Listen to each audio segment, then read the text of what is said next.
guess what? We're live on YouTube. It's Saturday. It's near enough 8 o'clock and it's time for What a Week That Was. And it's already the 21st of January 2023, which is weird because it doesn't feel like it was a long time ago that it was New Year. But then another way of looking at it is, it feels like a lifetime ago when it was New Year. Anyway, the good news is you found us and we are live. Don't forget to join in the chat, like, share, subscribe. This week we're going to be discussing many topics, I'll be honest with you. We've got quite a lot to go through. We've got the tragedy in Nepal, we've got uranium in Heathrow, we've got Keir Starmer talking rubbish, we've got Rishi Sunak breaking the highway code, we've got a Met police officer who shouldn't have been a Met police officer. Sadly, we've got to talk about a certain influencer in Romania, levelling up, strikes, and various other bits and pieces as well. So yeah, a lot to get on with today, but just bear with us, and I'm sure we can get it sorted, as they say. Hopefully you're well and good.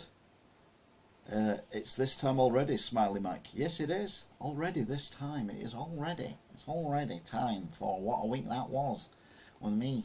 And we are doing the news from the UK perspective. Most of the news in the UK's perspective is about the UK. But then we will concentrate on American news and also news in India and Australia as well, where there was a massive seal. And some sharks, unusually. No kangaroos though this week. Obviously in America we talk about gun crime yet again, but yeah, we're going to start off with British news and what has been going on in and around the United Kingdom, and what has the United Kingdom been reporting. Well, we'll start off with some fun stuff, I think, because it all gets a bit too serious, doesn't it? So we'll have a look at this one first, which is, have I got news for you? Unions have announced 6 further days of ambulance strikes, making it the most dramatic GMB walkout since 2021. And there's a picture there of everyone's favourite hated newscaster storming off the GMB set, but obviously they're referring to the GMB union, and it's all hilarious. Apparently I'm online. Yeah, flip the screen time later. Good evening, Deno. Hope you're good as well. Manchester Evening News has reported this week that children were spotted eating each other's poo in dangerous Manchester nursery. I don't think you need to read any more about that, other than I wouldn't even eat my own poo, never mind anyone else's poo. There's a lot of kerfuffle going on. Definitely a big walkout. Yeah, Piers Morgan, that's who it was. There's been a lot of kerfuffle in Bolton about Marks and Spencer's and them shutting their Marks and Spencer store in Bolton. But guess what? Middlesbrough are losing their Marks and Spencer as well. Marks and Spencer basically are restructuring because they're finding it very difficult at the moment to actually make money. So they're restructuring the entire company, which makes sense if you want them to survive one way or another. Wigan lost theirs, oh god, a couple of years ago, maybe longer. And there was a tragedy last week as well, which I didn't mention, but I was aware of, where a woman walking her dogs, I think she had 8 dogs, was tragically savaged to death. Now, it wasn't said whether it was those dogs that did it or whether it was other dogs that kind of came along, but either way, horrible, horrible way to go. And then you get this news headline in the Telegraph which says 8 dogs remain in custody after dog walker was mauled to death. I mean, you don't keep dogs in custody. That makes no sense whatsoever. So no. According to the US National Electronic Injury Surveillance System, penis related emergency room visits last year included watching football, got excited when team scored, and accidentally punched myself in penis. His son karate chopped him in the balls about 10 days ago, and many other bits and pieces as well. But yeah, you've got to really look after your touch, it's got to be said. And again, we all whinge about the United Kingdom economy and all that kind of stuff, but Germany is falling to the bottom rung of investment ranking on energy costs and labour shortages. It's not just here as well, it's everywhere else. You're alright, Angela? I was a bit early today, to be fair. We've not even started the real news yet, we're just doing the fun stuff and the stuff like, you know, this is why we moan about stuff, but it's not always the same. So, we're going to go on to the news as reported in the United Kingdom. There's plenty of stuff that obviously isn't the United Kingdom, i.e. the war in Ukraine, the Nepal plane crash, people being arrested in Italy, and various other stuff.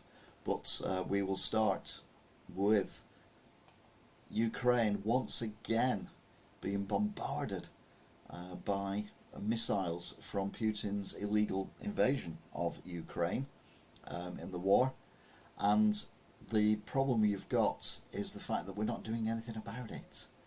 Hopefully we will do at some point, but for the time being we ain't doing jack, and that's not good. 100 missiles were fired by Russia, mostly into residential and utility targets, both of which are illegal in wars, after obviously World War II, when that happened a lot. We had a tragedy in Nepal. A plane carrying 70 plus passengers and crew crashed short of the runway. Investigations still going into what actually happened, but absolutely horrendous. And the Indian, when we get to that, hi Reese, the Indian news have a nickname for aeroplanes in Nepal, and it's in bad taste, but you also kind of think they're not wrong, because, well, these things just shouldn't be happening. There was a shooting last weekend as well in London, which is unusual, at a memorial. 6 people were injured, including a child. Roads blocked off and everything, but nothing happened with arrests at that point. We've got more of that later. I had to leave early as I had some poop to deal with, but it's all good now. Good. So everyone's just saying hello to each other in the background. Heathrow terror probe. Uranium detected in a package. And a man was arrested on suspicion of terrorism after uranium was found in his luggage. He was an Englishman, apparently, in his 60s. Now, you think he'd be a Russian or something like that, but no. I feel for the people who are actually on the plane, never mind anything else. Jesus. Someone I don't feel for is Keir Starmer. I don't even know it's not. I'm not his biggest fan. Keir Starmer was on the Laura Kuenssberg show on the BBC on Sunday, and he says that the NHS needs to reform. And he actually upset quite a few doctors because some of the stuff he come out with was like, what are you talking about? And this is basically what he said. Keir Starmer said Labour is prepared to reform the NHS to prevent it dying, as he said the current system of GP visits isn't working. The Labour leader said his party was going to tackle the bureaucracy nonsense in the NHS, and argued people should be able to self-refer themselves to a physio for back pain, or order a test for internal bleeding rather than having to see GP. Why are we all doctors now or something, Keir? What is it with Keir wanting to reform everything? He was on about a couple of weeks ago getting rid of the House of Lords and all this kind of stuff, and then you see people on like Question Time and all that kind of stuff, and it said, oh right, we're going to do this, that and the other, and you're like, where are you going to get the money from, because all this stuff costs money? Oh well, the people who are dodging tax because they have they pay their tax abroad and all that kind of thing, like Rishi Sunak's wife last year, all came to head. We're going to pay off them. It's a bit like me when I get 100 quids that I wasn't expecting. I'm like, oh my god, you know, I can go and buy some new clothes, or I can put some gas on, or I can put petrol in the car, or something like that. And you've spent it about 6 times over. That seems to be what Labour are doing with this money that they're going to get from these rich people, which is only one-off. Anyway, Starmer has set out his views on the health service in interviews with the BBC and the Sunday Telegraph, saying if we don't get real about reform, the NHS will die. Anyway, he's become very unpopular with the GP and various other people in the NHS. Mum's mum at the moment. Yeah, that's all I can say really. But yeah, that was Sunday. Oh, I can remember to do this now. Yeah, I can. Because we're going to do, look at this technical stuff.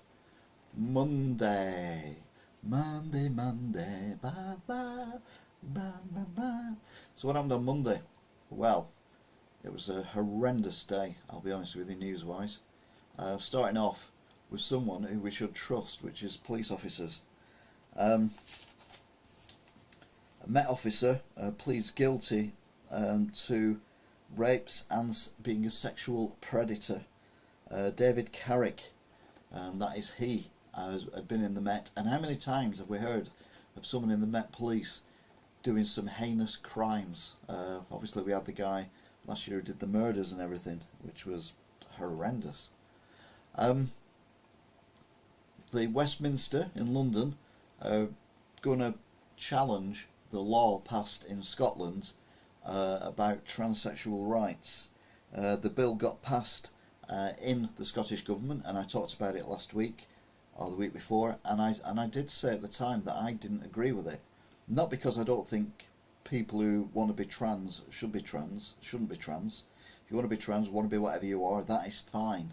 What I didn't agree was the fact that in this new law, you don't have to have medical assessment, you don't have to have a psychiatric assessment, you don't have to have a physical assessment, and instead of living in the sex that you want to become for 2 years, you only have to do it for 6 months. And what I said, and what other people have said as well, is it leaves it open for perverts who, men who maybe are not lucky with women, thinking, well, if I pretend to be a woman for 6 months, I can then go in and look at all these women in places where I wouldn't be allowed to go if I was a man. And that is my major issue with it. It's just opening up a can of worms that doesn't need opening up. So for once, I actually agree with the government on challenging this and at least trying to make it more difficult to just be, like I say, a pervert and taking advantage of it. One thing I don't agree with necessarily is the way that the government are handling the strikes, which is a bit like the royal family handling Prince Harry's book. Only mention we're going to do with Prince Harry this week because, well, let's be honest, we're bored of him now. Shut up, Harry. Teachers have announced strikes in February.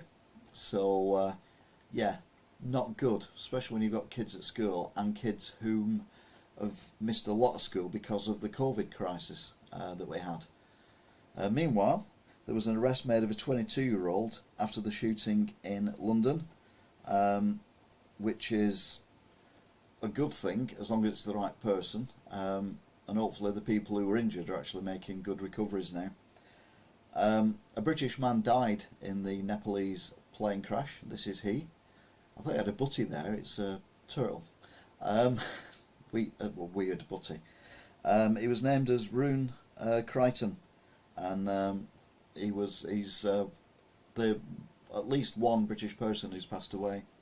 Hey, we got a shut up Harry. Well done, thank you, Smiley Mac. It's the thing we were doing the other week. And Italy's most wanted mafia boss was arrested on Monday in Italy. Matteo Medesna, and that is he in the middle there. He's been wanted by the Italian police for decades, and finally they've got their man, and fair play, I say. So that was Monday. Next up is Tuesday. It's like I know what I'm doing, and I haven't got a clue what's going on here. Nope, Harry's had his one mention, Carly. Welcome, by the way. He's had his one mention, and that's it. He doesn't get mentioned in any of the foreign press either. So there you go. On Tuesday, an electronic electric car battery company collapsed. British Volt, it was called. They were going to build a mega factory up in the northeast in order to make batteries to supply all the cars that they're making. But the company never made enough money, never had enough funds, got a lot of government money but not enough, and it's folded. So 300 people have gone have lost their job, and obviously many other people are not going to get employed by this company because it ceased to exist. Now, I don't agree with having mega places building car batteries because I don't believe in car batteries. I don't believe in electric cars. I think that's the most crass thing that governments are trying to force down our throats. If you listen to these before and you've watched this before, you know my point. So briefly, the car batteries need a lot of precious metals in order to work. So they have to be mined and then shipped all over the world. Then the car batteries have to be made. Then they have to add chemicals to them, dangerous chemicals, in order for them to actually function. Then when the car life or the battery life runs out, how do you get rid of the batteries? Plus in the meantime, how do you charge the cars up? You have to build all these power points everywhere, which require billions of miles, because it's the whole world, billions of miles of copper.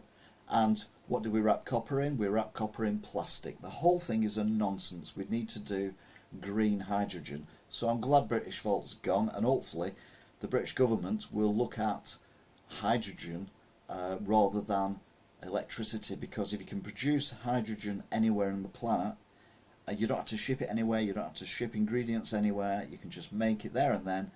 We've already got the infrastructure with petrol stations and stuff like that, so we can just modernise them. We don't need to lay cable around the whole planet. Job done. But yeah. There's 2 more books coming out, Harry. Colouring books. Colouring books are beyond his level. Oh dear. Can't colour in the lines. No, the lines are always a bit blurred with Harry, aren't they? Has to be said. Oh dear. What's next?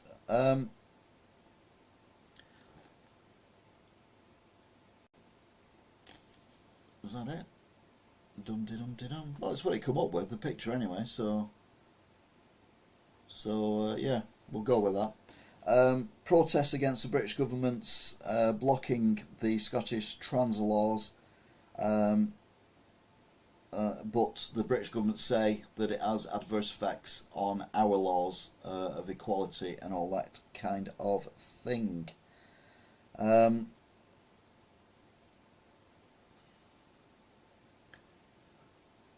Right, where are we at? Now we're at this one.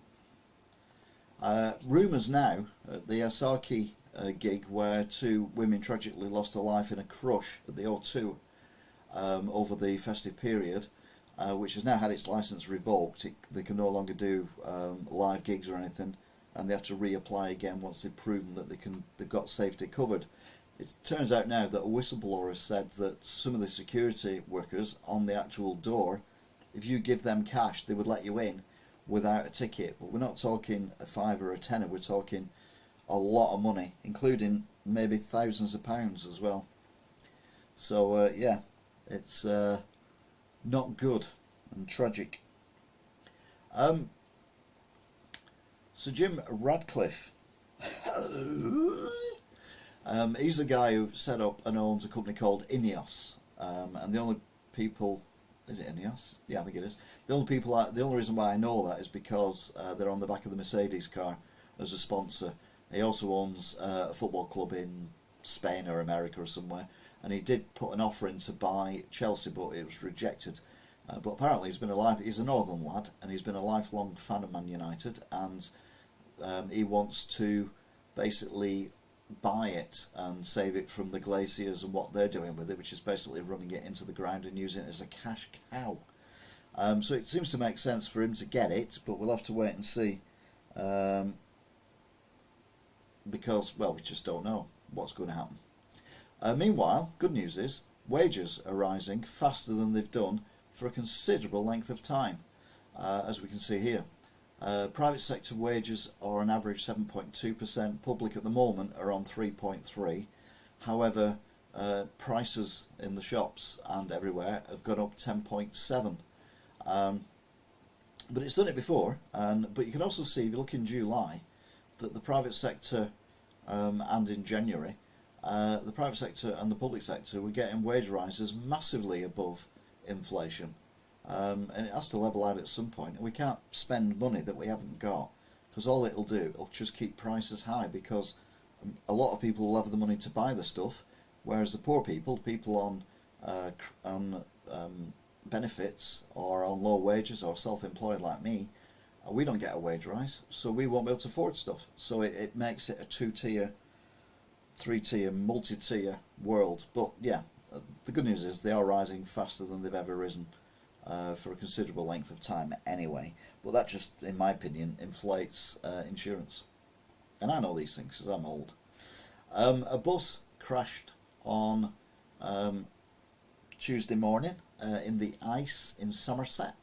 Apparently it had an incident with a motorbike and it went into a ditch and flipped over on its side. It was full as well of workers going to build a new power station that we need, a nuclear power station. There were many injuries, but thankfully none life-threatening, none life-changing, and most people were walking wounded in the crash.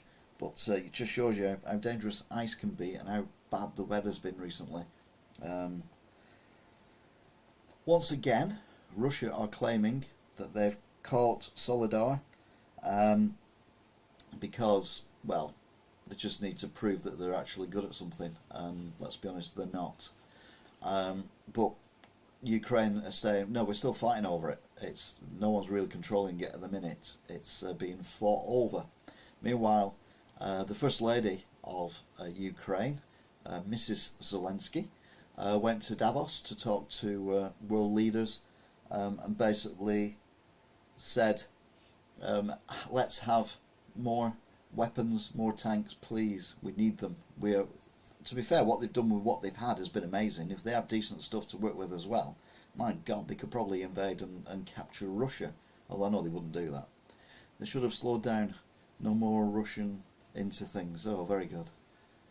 Oh, very good indeed. We didn't get enough snow as well, Smiley says, and you're right, we didn't.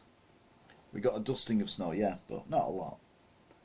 So, well, anyway, that was everyone's favourite Tuesday of last week, which brings us rather nicely to Wednesday of last week.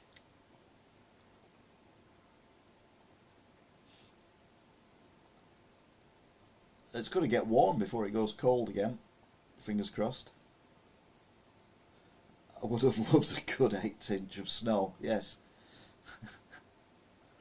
Oh dear me. NHS bosses are concerned as ambulance workers plan to go on strike the same day as nurses. And nurses were actually on strike as well on Wednesday. Again though, what they're asking for is way above what is affordable. And you've got to think the country's been in, since the Labour government and left the country practically bankrupt, and then the Tories have had many years of trying to sort it all out, and then we've had COVID when things are getting better, which has completely put everything back afoot. To ask for all this money now is well, I think it's disgraceful, to be honest. But what can you do? These union leaders just want their 5 inches of 5 pounds of flesh. Sorry, seeing inches up there, it's making me freak out a little bit. UK inflation surprisingly fell to 10.5%. You can see there the graph that inflation in 2016 was pretty much zero.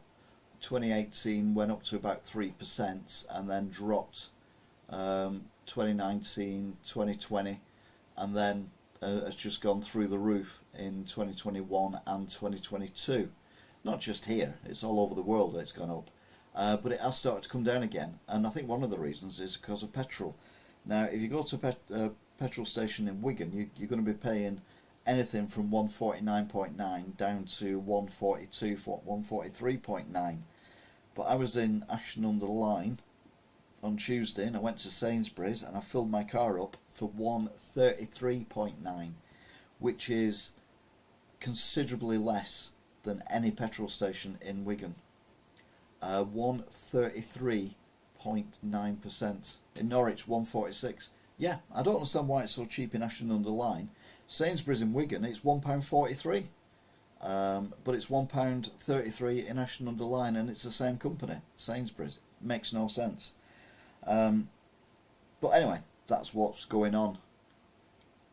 How do IDC? I've not heard anything yet, but allegedly paperwork has been sent out, so I should be getting the paperwork sooner rather than later, he says optimistically. IDC. Following the arrest of the Met Officer David Carrick, and is pleading guilty for all these crimes that he's done, all police forces now have been told to check everyone who works for them against the national databases after he actually slipped through the net, even though he'd been not charged, but accused of various crimes. He managed to get on the police force. So it looks. Was he in a horror film? No, he wasn't in a horror film. He's a horror person, but he was not in a horror film. Crikey. In Ukraine, there was a tragedy. A helicopter crashed, which killed the Interior Minister and many other people, including allegedly a child on the ground, because it landed next to a nursery. At first, it was thought the Russians had blown it up, but the Russians didn't claim they'd done it, and it turns out, after investigation, that it was more of an accident than any malicious intent by anyone. A major incident in Somerset as it starts flooding again. Now, bearing in mind, they had drought restrictions in Somerset and all those areas, 9 months ago? But now, look at it, there's just ridiculous flooding everywhere. People basically can't get out of the villages, so there's rescue attempts and everything going on. The flood levels are expected to go down, and I think they have in many places. However, we are expecting more rain in the next week or so. Blame the Russians anyway. Yeah, we can't really do that, it's not their fault. We can blame the Chinese, though, for ruining the really boring game of snooker by making it more interesting to figure out whether or not, when they win or lose a match, was it for money, or were they doing it because they were either rubbish or good? Because many Chinese snooker players have been charged with match fixing. Basically what happens is, a match that they might have, it might not necessarily be a major match, it might not necessarily be one that you see on the telly, it could be an exhibition match or something like that, and then all these people bet on them, and they bet of, like the famous guy to lose, and the famous guy loses, and then all these people make millions and millions of dollars. Anyway, it's all come out now that apparently they were in on it as well. But that was Wednesday. Now it's Thursday's look at the news. What happened on Thursday? Well, I'm going to tell you. Where are we? Where's Thursday gone? I've lost Thursday. There it is. Ukraine are desperate for tanks, and they are putting more pressure for Europe to send more weapons as well. And again, I think there shouldn't be a problem with that. I think tank warfare is probably on its way out anyway, so what we're going to do is just keep them as museum pieces. Ooh, snooker being fixed. I prefer the broken game. Anyway.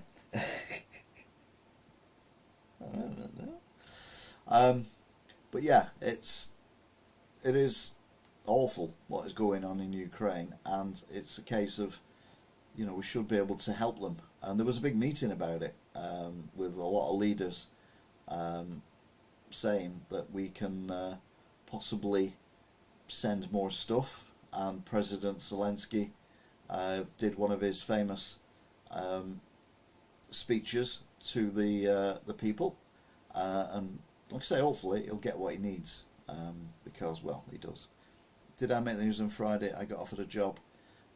Sadly not, Carly. No. But I did wish you congratulations on that. So it's all right. A death of a vlogger. This young lady here had suicidal tendencies, and she attempted to kill herself by jumping off a bridge. But she survived, but her injuries were that bad that it made her even more depressed, and she ended up in the Priory, but in Manchester, and she ended up ordering online some chemicals, and she opened them. She was allowed to open her own mail, which she wasn't supposed to do, and she then ingested the food, the chemicals, which killed her, whilst the people who were supposed to be looking after her were watching her. Now the Priory have admitted that there were things that went wrong there. I mean, no poo Sherlock. It turns out 2 other women died a few weeks earlier in the same establishment under similar circumstances. One was basically given the wrong medication and died in her sleep, choking on her own vomit. Now, this is what you get when you privatise essential services, which is what I was on about last week.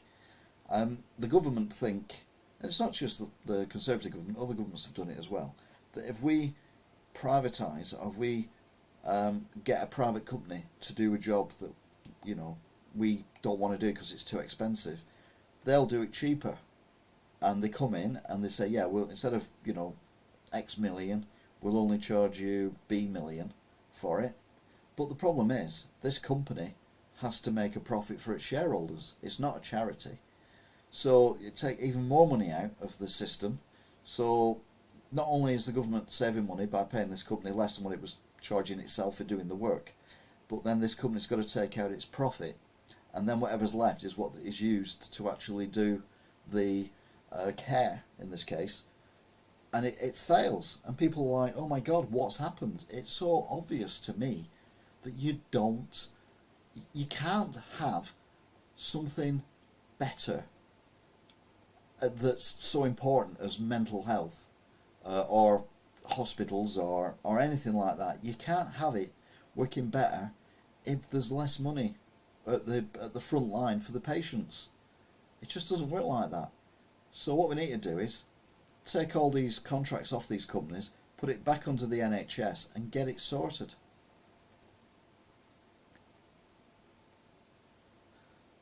Yes, someone passed and they think they messed up. Yeah, it was an understatement.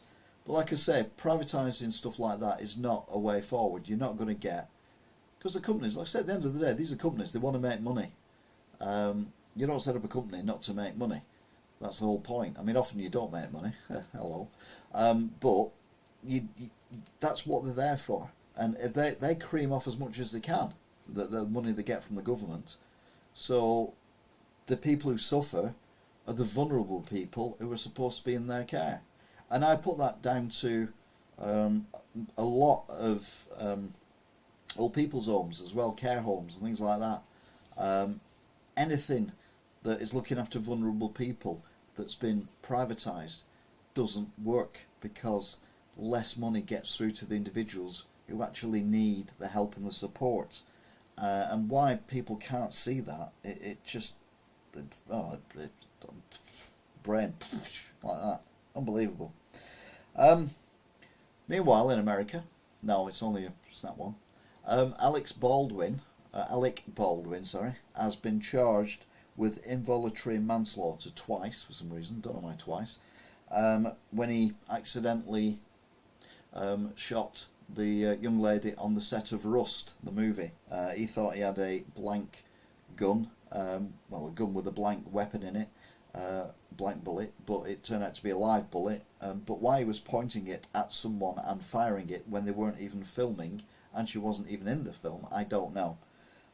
So there's questions to be asked then. Miss Caldiot's Cabbage Warriors, a great film highlighting private profit, health and social care. And does she agree with what I said then, Deno, about that? Because it just, yeah, the bullet thing, yeah. And the woman who was in charge of all the weapons has also been charged with what's it called, involuntary manslaughter, because obviously it was a loaded gun on set, but there shouldn't have been any live ammunition on the set. Yeah, I think that one's going to run and run, and they're trying to carry on filming it now, like a year on. They're going back to carrying on filming. It's like, what? Seriously? Marty Opkirk, good to speak to you. How's Randall? Is he still with us, or is he deceased as well now? No one under the age of 30 will get that. Mrs. Calcott wins in the end and has the care home used for its purpose for actual care. Yes, exactly. They've said that if people, I'm not saying all care homes are bad, and not all care homes, you know, are just there to make money. There are some people who actually run care homes for the right reasons, but I think sadly the majority don't. They don't vet the staff necessarily, because you hear horror stories of TikTok and stuff like that. I didn't get that. You wouldn't get that. You wouldn't get that. Meanwhile, Rishi Sunak has been out and about doing some fabulous levelling up. Millions and millions of pounds have been given to projects around the country. One of the biggest ones in the northwest is a town that I know well, which is Morecambe, and they are building a Eden project, and basically the Morecambe Bay, you can see on the picture there the sand, well that goes on for miles and miles and miles, and it's quicksand as well.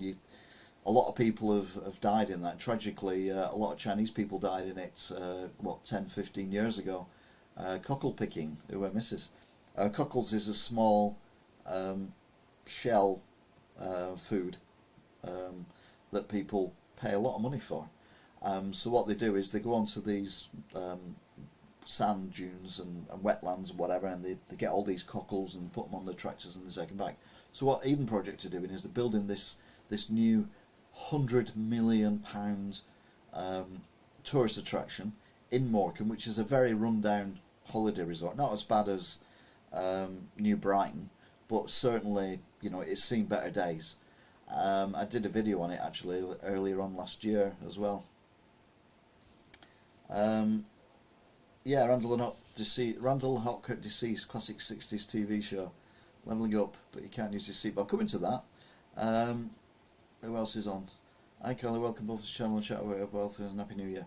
So yeah, they're building this, and the government have given 50 million in order to actually get the thing kick-started and get it going, but they still need to raise another 50 million, and the actual domes are in the shape of the cockle shells that are in the bay, so it's all tied in.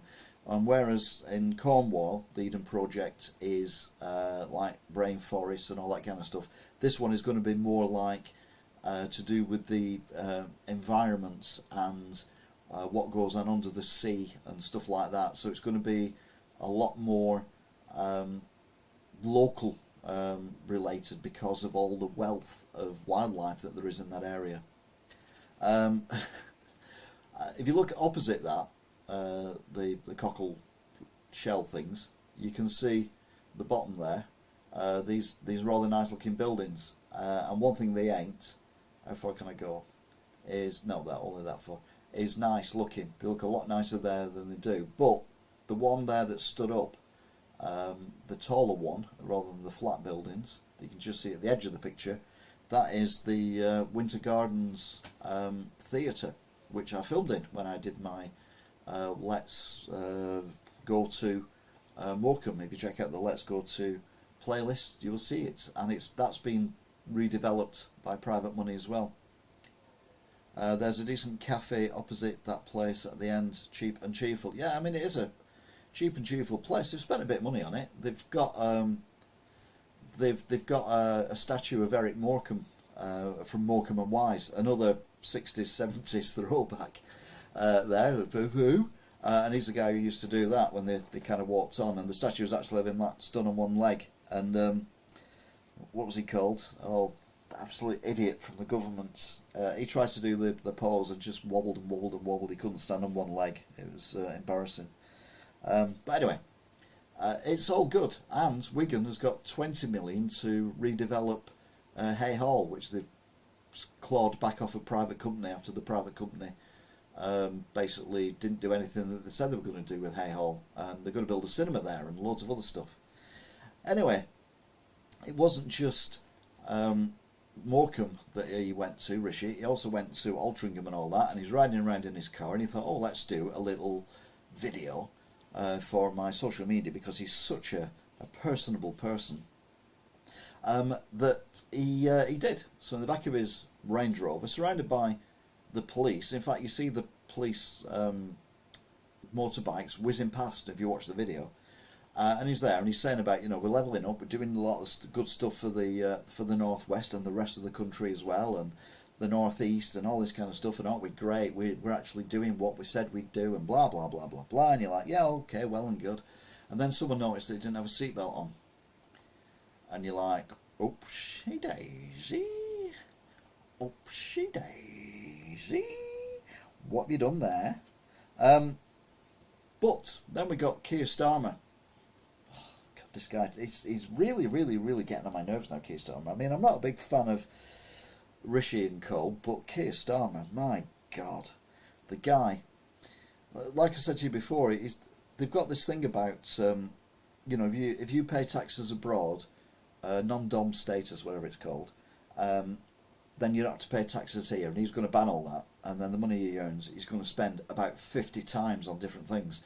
He's going to create a green energy company called Green GB or something, or GB Energy or something. That's going to cost billions. You can't just set up an energy company. Then he's going to reform the House of Lords. That's going to cost money.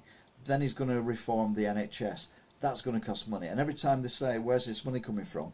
They always say, oh yeah, from the non-dom status. I mean, it's like I said before, it's like when you get an extra tenner in your pocket and you think, oh my God, I can buy a DVD or a CD. God, that's an 80s reference, isn't it? With this, or I could buy myself a new shirt, or I could buy this. And by the time you've figured out what you could buy, you've spent it about 10 times over, and you end up spending it on crap anyway. So, yeah. Anyway, he come up with some more crap today. He wants the UK to be the leader in green energy. Basically, he was annoyed at the the battery company going bust. And you're like, no, that's a good thing, because batteries are not the way forward for cars.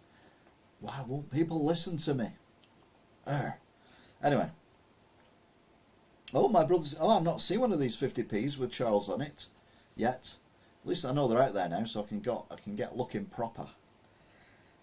In New Zealand, a very surprised news, and emotional as well, was the fact that the New Zealand Prime Minister is stepping down after 6 years, and what a 6 years she's had.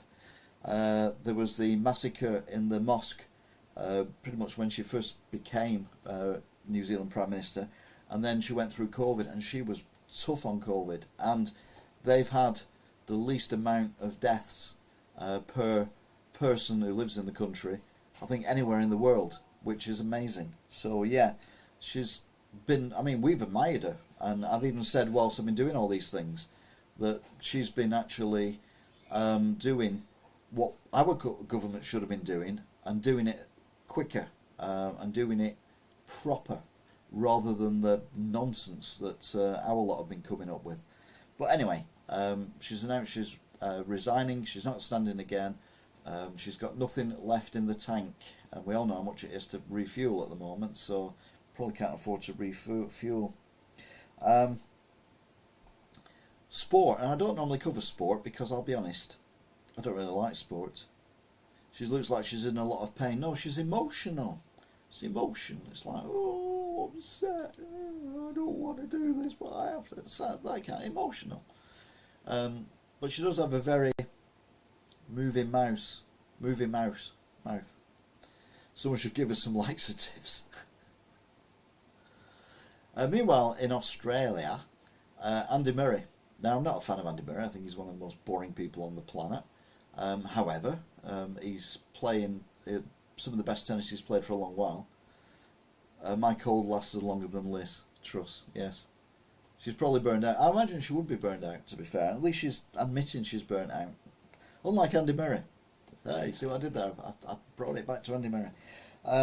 He got through to the third round after a 5 3/4 hour tennis match, which finished at 4 a.m. Australian time, which is like 3 o'clock in the afternoon here. Unbelievable that they're playing that late, but apparently the weather is so awful there that they have to basically play at night. But yeah, we won't hear the end of this moan now. What? I don't know. Raggy. Anyway, that was Thursday. See, I've not forgot to do this. I'm quite impressed with myself. Whoops, wasn't impressed then. There we go. But Friday, what did Friday bring us? I'll be honest, not a lot. Friday saw Germany saying that they're not going to allow their Leopard tanks to be sent to Ukraine.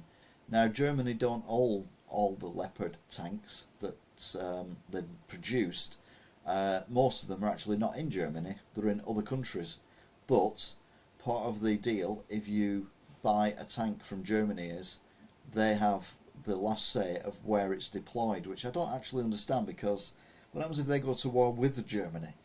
Would the Germans say, well, you can't use the Leopard tanks against us because you bought them off us? Anyway, Germany seems to think that there's a possibility that if they give their Leopard tanks to Ukraine, that Russia will then think that Germany is at war with them. But it's like, well, they've given the second largest amount monetary value of weapons already to Ukraine.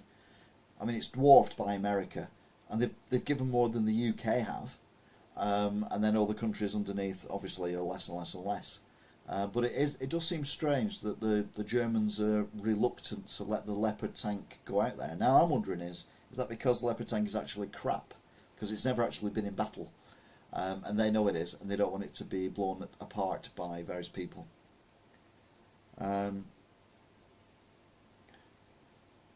Oh, sorry, I forgot today's news isn't up yet with Andy Murray. I'm not even mentioning Andy Murray again. He lost. They can have a Tiger one, a Tiger tank. Yeah, they can have. They've got some Tiger tanks going. Not Tiger tanks. They got some Challenger 2 tanks going. That is a safe way to protect themselves. What, not giving the tanks? Yeah, but they're given. Let's say monetary wise, they've given the second largest amount. Talking of monetary, but going the wrong way for Rishi. It was decided on Friday that he would be fined for travelling in a car without seatbelts. Now, it's not like having a party in lockdown or anything like that. It's a fixed penalty notice. And to be fair, they couldn't not do it, because if Rishi Sunak is seen to get away with it and he's the Prime Minister of Britain, then everyone's going to stop wearing a seatbelt. I do remember once, many years ago, before it was mandatory, my seatbelt got stuck and I drove home without my seatbelt on because I couldn't get it out the back of the car, and I felt like I was naked. It was horrible. So I don't understand why you do that, but I understand why he did it this time, because he was trying to turn around and he had his seatbelt on. But he could have turned around with the seatbelt on. People have... Oh well. Anyway, he got fined. If they can choose where they go, it can be used on saving them for the country that turns them on. Yeah, that's what I said about the Germans. It's a bit weird that they've got that rule. Yeah, you can't send them anywhere because it's up to us where they go. It's like, no, I bought them off you. I bought you off you. The replacement for the New Zealand Prime Minister has been named already. Chris Huckins. I don't know. There is Australian news later on, and we'll see his name proper then. But he's the only person who put himself forward for it. Now, the rest of the world look at the former PM, or the current PM of New Zealand, as being like a hero, a bit like Zelensky, but against COVID rather than Russia. But apparently popularity in New Zealand has gone down. They've got high inflation, they've got worker shortages, they've got expensive power. Oh, it's like the rest of the world, which is what I keep saying to people. It's not just Britain that's got this problem, it's everywhere. So her government's popularity has gone down the plug hole. But again, we wait with bated breath. Driving naked isn't usually acceptable, especially if you're on a bicycle. I'm extremely hyper today. You're extremely funny today as well. I would say I've driven naked, but yeah, I wouldn't admit to that publicly. Someone who has admitted to something publicly is Nadine Zawali. Oh, I can never get his name right. He was the former Chancellor. He was the last Chancellor under the Boris Johnson government. One wrong move and you're in so much pain. I don't think the chain would be threatened in any way by any part of my body. I can tell you that much. Labour demands that he resigns or gets sacked because of a tax issue that he had with HMRC, and he's admitted that he paid the HMRC an agreed amount after a issue that they had. Anyway, next up, shoppers are spending more money at the shops in December last year, but they're actually getting less items. Yeah, well, that's called inflation. The value of goods has gone up a huge amount compared to what they expected, but the actual volume of items, i.e. individual items, has gone down dramatically. And you're like, well, it would do, because things are more expensive.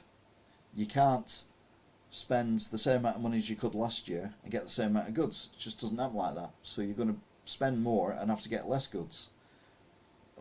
Again, it's just basic stuff, isn't it? In my opinion. But the amount spent was 4% higher due to inflation. But the actual number of items was 6% lower. So there you go.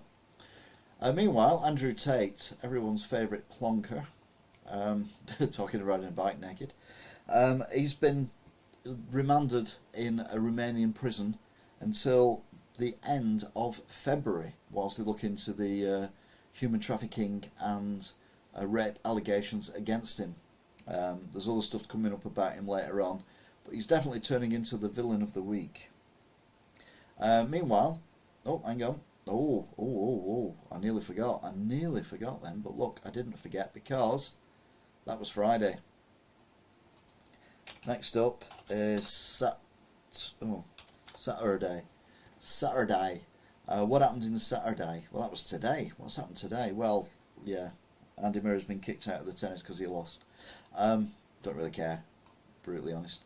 Nadeem Zawali confirmed that he had paid the tax office to settle a disagreement, but they're still asking him to be fired, the Labour Party. Plus, that people are asking, was this disagreement and argument going on whilst he was Chancellor of the Exchequer and telling everyone else how much tax they had to pay? Will we ever know? Nobody knows. Oh, Toff, welcome back.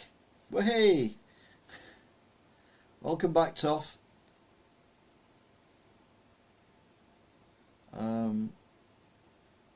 What? No way. Prices go up and we buy less. Never would have guessed. Now tell me about it. Plus it's the Christmas shop, yeah?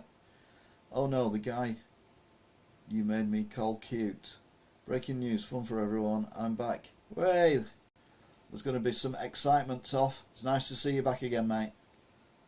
We're talking about British news at the moment, and breaking news today is that the steel industry is close to collapse. It may need more money from the governments, even though both companies, which is Tata and British Steel, are privately owned. They need bailout money from the government, which could be £300 million each, which is not good.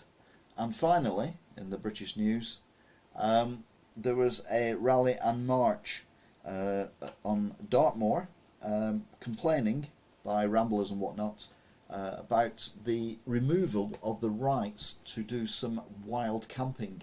Now, wild camping is basically where you just set a tent up somewhere, anywhere, and sleep in it overnight. The rules are that you don't leave a mess and obviously you respect the landlord and all that kind of stuff. But apparently all been banned now and you can't do it, although some people are relenting. But this reminds me, even though I wasn't around at the time, of when a lot of farmers and landowners stopped people walking on moors and things like that. There were some massive marches about it, and eventually the landowners had to relent because of the public pressure, which was right. So there you go. Today Savvy Javid said people should pay to see GP, and if they go to A&E, well, he's a nutter then, isn't he? Is he the guy who's Savvy Javid? Isn't he the Mayor of London? Or am I thinking of someone else? Because if he is, what's he talking about? It's nothing to do with him. It's nothing to do with him, mate. Nothing at all.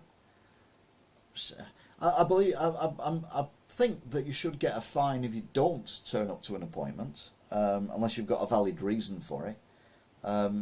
Because obviously that appointment could be used for someone else, and you know, if someone gets a cancellation appointment, yeah, it is the Mayor of London.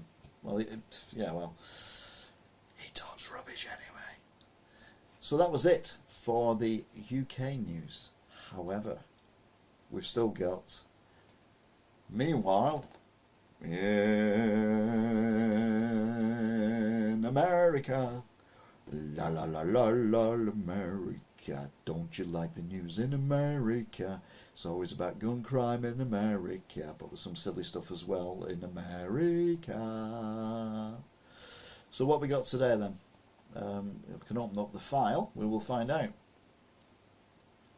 Now these don't always work in order at the moment, and I don't quite know why.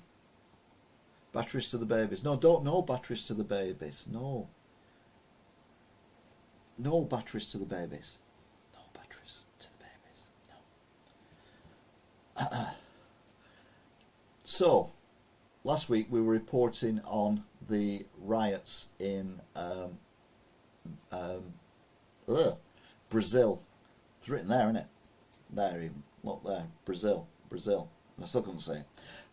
We were talking about the riots in Brazil, where they invaded the government buildings in Brazil, and then it turns out now that the former Justice Minister has been arrested for collusion with the rioters. Brazil's federal police arrested the country's former head of public security on Saturday on accusations that he colluded with rioters that stormed the presidential palace, Supreme Court and Congress on January the 8th. He was in charge of security for the capital city at the time of the riots and was taken into custody. So yeah, Brazil, corrupt. Who knew? Romanian authorities seized several luxury cars from Andrew Tate. Andrew Tate being the influencer. Romanian authorities seized luxury cars Saturday from accused rapist and sex trafficker Andrew Tate's compound. A Rolls-Royce, BMW, Mercedes-Benz, along with other cars, were seen being taken from the property on the outskirts of the capital, Bucharest. Romanian police on Thursday raided several homes as part of their investigation into Tate. Again, hopefully, if he's done wrong, he will get the justice that he deserves. Politics is corrupt, says Kieran. January 6 rioters Joshua Black first to be cleared of obstruction charges despite reaching Senate floor. So the Justice Department saw the first acquittal from the January 6 rioters on the felony obstruction charge. Joshua Black from Alabama was shot in the face by a police projectile whilst breaching the US Capitol on January the 6th. Court documents show him with blood stains on the side of his face while in the Senate chamber. But yeah, let's hope karma works. Absolutely, let's hope karma works for Andrew Tate. Brazil rioters destroyed priceless artistic treasures in assault on capital city. This is always the problem when you have precious items on public display, and then the area where they are gets a riot going on. A horde of rioters who invaded the government buildings on January the 8th in an attack in Brazil's democracy left behind a trail of destruction whose full scope is only now coming into full view. Following a painstaking survey of the ruins, the National Artistic Heritage Institute released a 50-page report, the bulk of which is photographic catalogue of the damages, and they go far beyond the far beyond the windows. A smiley Mac. They'll be hoping Tate drops the soap. So I have soap on a rope. Buffalo man saved by stranger during blizzard loses all his fingers to frostbite. Horrendous. Can't imagine anything worse. Well, maybe a bit lower down, but still. Mentally disabled Buffalo man who made national headlines when a kind-hearted stranger saved him during the city's deadly Christmas Eve blizzard has lost all of his fingers to frostbite.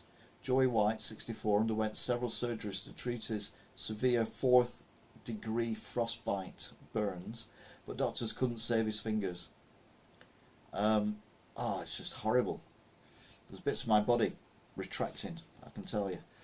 Ugh, don't like things like that. That's if he uses the soap. Yeah, that's a good point. There was a horrendous video of the plane, allegedly the plane, before the plane crash in Nepal. If you've seen this video, it's just awful. I mean, you get a lot of... I mean, they were wearing sandals but without socks. I suppose that's a good thing, but if they'd had socks on, it made it a lot worse. No, seriously though. The plane just seems to do some really weird manoeuvres in the air, and then you hear the absolute horrible sound of it bursting into flames. Yeah, not nice at all.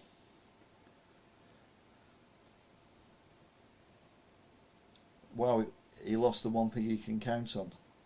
I'll see what you did there. That's the guy who lost his fingers. Very good. A tractor trailer toppled by violent winds in rain-soaked California. This is California. Turbulent winds toppled a big rig truck on the Golden Gate Bridge on Saturday night, causing traffic nightmare as wicked weather continues to thrash California. A photo tweeted by the Chips. Da da da da da da da da da da da da. That's another 80s reference. We're doing 60s, 70s and 80s references here. Are you still with us, Mr. Deceased? Was it Carrying Feathers? No. Where is it? Yeah, there it goes. Show the tractor trailer mangled and on its side, splayed onto the opposite lane of the traffic. Traffic was shut down completely in both directions shortly after 7 p.m. Local time as the crews removed the wreckage. To be fair, it could have been empty. You don't know, do you? 7-Eleven. 7-Eleven stores in Texas, California use classical music to shoo homeless people. Da, da, da, da, da. It used to be on Forces TV all the time, but then Forces TV got pulled off Freeview. Oh, it's windy behind you, judging by that flag. Yeah, tell me about it. It's windy everywhere. Some 7-Eleven convenience stores around the country, including in Texas and California, have started using roaring classical and opera music as a tactic to deter homeless people from camping out in front of their storefronts. One Texas 7-Eleven owner says the goal is to deter homeless individuals from being there and harassing customers. Some customers say they're all up for the music, while others say it's annoying and they hate it. Yeah, classical music scares homeless people. Who knew? It's a bit like that thing that they used to do over here, but I don't think they're allowed to do it now, where they'd play a really high-pitched noise to get rid of kids from the front of off-licence and things like that, because as you get older you can't hear high-pitched noises, so it only affected, like, you know, pre-teens and teens, and then maybe in your early 20s they might have heard a bit of it, but not a lot, not enough to annoy them. But yeah, they played this really high-pitched tone and it cleared them all away. Mosquito alarm. Chavs. I got 99 problems, but the kids ain't one, because I play this high-pitched news and they all bugger off. Yosemite National Park reinstating indoor mask mandate amid high COVID-19 community level. Again, I kind of agree with this.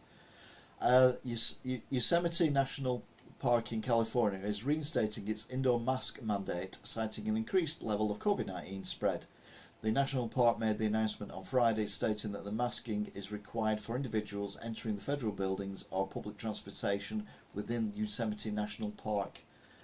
So yeah, it makes sense, even though, well, no, the weather is bad there, isn't it?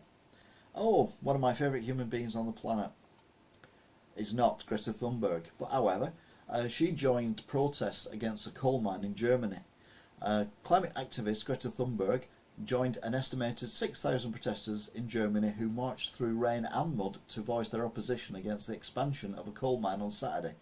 The demonstrators walked to the village of Lützerath, about 90 minutes outside Dusseldorf. The village is slated to be destroyed to make way for the coal mine. And more activists a move activists say symbolises Berlin's failing climate policy. This is a betrayal of present and future generations. Germany is one of the biggest polluters in the European Union. That's why sex shops are empty, because they play rubbish music in them. Kex, not sex. COVID is high and they're doing the clever thing. Wow, yes, exactly. But yeah, Greta Thunberg. Now, the problem you've got is, and this is what I've said about Britain for a long while, we need to keep the lights on. We need to keep the power stations going. Whilst it's going to take 15 years to build all these power stations, nuclear power stations that we need, we can't just go like that and stop. The problem you've got is Russia now, we're that reliant on Russia, that Russia, when they stop the gas or they stop sending coal or whatever across, we're knackered and we get the lights turned off. So as a temporary move, I agree with using what we've got here, but we do need to look at green power, and dare I say green hydrogen for power stations. You can actually use the power produced by the green power by the power station to produce green hydrogen to power the power station. I mean, come on, I'm not a scientist, I'm not a genius, but come on, that is genius. Sex shops are the only sex shops, the others aren't. What? Only legal. Greta is an annoying white noise. She is, and how did she get there? Because she doesn't live in Germany, so how did she get to the protest? That's what I want to know. Did she walk? Prince Harry's spare set to... Oh, there is a Prince Harry record thing going on. Set record as fastest selling non-fiction book of all time. Well, I'd question the non-fiction part of that sentence. I'd probably put non-relevant, non-point, no point. Yeah, shut up, Harry. Prince Harry's tell-all memoir, Spare, has shattered the record of fastest selling non-fiction book of all time. It's 1.3 million copies during its first day on sale in the UK, USA and Canada. To be fair, that's a lot less than I'd expected. But yeah, shut up, Harry. Elder Light. Shut up, Harry. Human skeleton found in graffitied building on UC Berkeley campus. A human skeleton was discovered in an abandoned graffiti-covered building on a University of California Berkeley campus, officials say. School officials last week notified students that what appeared to be a human skeleton was found in a building on Clark Kerr campus located about a mile south of the university's main site. The university's police department have said that the buildings where the bones were discovered was abandoned many years ago. Chances are it had no body. No, it's just skeleton. Chances are, though, it's probably a skeleton that they've had for showing people what the skeleton looks like, and it's just ended up in there and abandoned. Woman nabbed with loaded gun at Empire State Building. This confused me. A pistol-packing woman was nabbed with a loaded gun at the Empire State Building on Sunday after setting off a metal detector at the Big Apple tourist hotspot. The 37-year-old woman, who was not immediately identified, had a valid gun licence issued in Pennsylvania, but was not authorised to carry the weapon in New York. Our laws are pretty strict here in New York City. You wouldn't know it, would you? Of going off the gun crime in New York City, that their laws are pretty strict. Talking of pretty strict, Donald Trump. Trump mocks Biden over document scandal and says, I have info on everyone. He's such a child, isn't he? She wanted to shoot King Kong. I hope it didn't take a ribbing. Very good. Former President Donald Trump blasted his successor on Monday for storing classified documents in a flimsily unlocked and unsecured garage months after officials discovered a trove of top-secret files at the 45th president's home. The 76-year-old Trump bragged that the files the Fed seized from Mar-a-Lago this past summer were better protected than the ones found in Biden's Delaware house. Yes, of course. But then you brag that you've read it all and you know stuff about everybody. I bet he liked Tate. Yes, I bet he does like Tate. Oh, I think it's a bit of BS, Shirley Mack. Video shows Ukrainian family celebrating child's birthday before Russian missile strike. Again, we can't confirm this, but go with it. Tate probably likes it. I think Tate probably loves him. That definitely does stink if it's a 76-year-old Trump. Very good. Oh, we got the humour tonight. Gut-wrenching footage has emerged showing the family of Ukrainian boxing coach celebrate the birthday of one of his young daughters shortly before the Russian missile strike that destroyed their apartment in Dnipro, killing at least 40 people. The father of the child was one of those killed. It's not known how the child or the rest of the family actually got on, but fingers crossed they were okay. But yeah, you film a family celebration and then your dad is killed by a Russian missile seconds later. Did she wish for a missile? Oh, Carly. Pennsylvania family's dog was shot by a hunter who mistook it for a coyote. Now, I'm not an expert on these things, but I'm pretty sure that if you're a hunter, Eldon needs a new and bigger notebook for all his news roundups. Get him a new pen. This is a bigger notebook, but yeah, you're right. It's like, oh Jesus. Anyway, we digress. A Pennsylvania family is grieving for the loss of their beloved dog after a hunter mistook the pooch for a coyote and fatally shot him. Now, if you live in Pennsylvania and you're a hunter, surely you know what a coyote looks like, and therefore you probably know what a dog looks like as well. Chris Heller was walking his two dogs in the woods near his house when his 8-year-old Mamelut mix hunter was shot by a deer hunter. His wife Jenna said in an online post. Chris was rushed to get the pup to an emergency vet, but he didn't make the trip.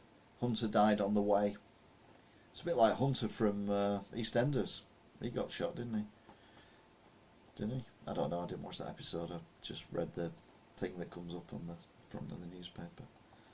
Oh no, breaking news, this family must have been rough. Oh. Expanded US training for Ukraine forces begins in Germany. You know, Germany won't give them the tanks, but they'll let the forces train in their country and send them the second largest amount of money worth of weapons from the whole world, but won't give them the tanks that they need. The US military's new expanded combat training Ukrainian forces began in Germany on Sunday with the goal of getting a battalion of about 500 troops back on the battlefield to fight the Russians in the next 5 to 8 weeks. Proper training. Unlike the Russians, who get kids off the street when they do one of their military grab everyone off the street and send them out and give them 2 days training. Yeah. A woke MLK penis statue insults black community. Even some kin of Coretta Scott King hate the new $10 million sculpture just dedicated to her and our iconic civil rights leader husband in Boston, with a cousin claiming it looks like a penis. Now, I'm not an expert on these things. I haven't seen that many, but I don't see where that comes from. Hey Ukraine, we won't help you, but come here, we'll help you. Yes, exactly, Smiley Mac. It makes no sense at all. Looks like hands, yeah, exactly, and fingers. Anyway, Britain vows new law to ban conversion therapy for LGBT people.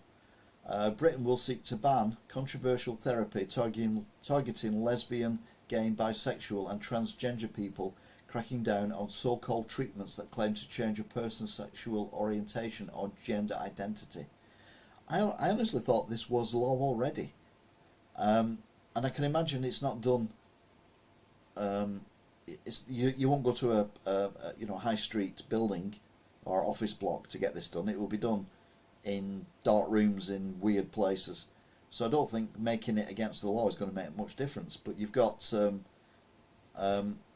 female genital mutilation, which is banned but still goes on in the UK. You've got this kind of stuff going on. I remember watching a programme with Scott Mills, who is a Radio 2 DJ, but at the time was a Radio 1 DJ, and an out homosexual, and he went to Africa, I think it was, and in Africa you're not allowed to be gay or anything, and they have conversion therapy, and one of them included, and they did it all on him, and he said when he come back he actually felt gayer than he did when he went. I think he was just saying that. But one of them was the blood of a live chicken on your back, and then they whack you with the body of the chicken, and that is to make your sexuality change. I mean, if they thought about it, they were just hitting him with a cock, so I don't think it really helps the situation. Cock being a male chicken. Louisiana woman allegedly stabs boyfriend after he urinated in bed while asleep. Now, we've all done it, haven't we? Not stabbed someone, I mean urinated in bed. I mean, most of us when we were toddlers. But yeah, it happens. I don't think I would stab anyone for doing it, though. I'll let that, yeah, let that go. Let that go, that's alright. I mean, it might turn him away from meat. Oh yes, yeah, being hit with a chicken. Yeah, that might work. East Baton Rouge, Louisiana deputies charged a woman with attempted murder after she allegedly stabbed her boyfriend after he urinated in bed. Deputies responded to reports of a stabbing victim at a local hospital on Saturday. The victim was being treated for stab wounds to the left side of his torso. I would if it was silk sheets. I've never slept in silk sheets, so I wouldn't know. But yeah. Oh, we did different things in bed. Yeah, some stabbing went on, but not of that kind. 3 women struck in Queens shooting. Hooray, we're off. America, sort your gun laws out. 3 women were injured in a shooting in Queens on Tuesday night, the police said. The victims all sustained 1 gunshot wound each just before 9 p.m. A party venue located at Central Avenue in Far Rockaway. Police said it wasn't immediately clear if the shooting occurred inside or outside the venue. 2 of the women were shot in the leg, whilst the third was shot in the foot. All were taken to hospital, all are expected to survive. But yeah, you can't even go out for a night out in New York without getting shot. Ban the guns for Zachary. Some New Yorkers mourn the city's near historic snow drought.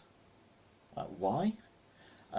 This winter Jack Frost has totally flaked out. The city was 8 days away on Tuesday from setting the record for the longest snow drought of the Big Apple's history, 322 days, leaving some New Yorkers wondering where the white stuff went. I think cocaine's probably still available, so if they're that worried about it, they can just go and see the dealer.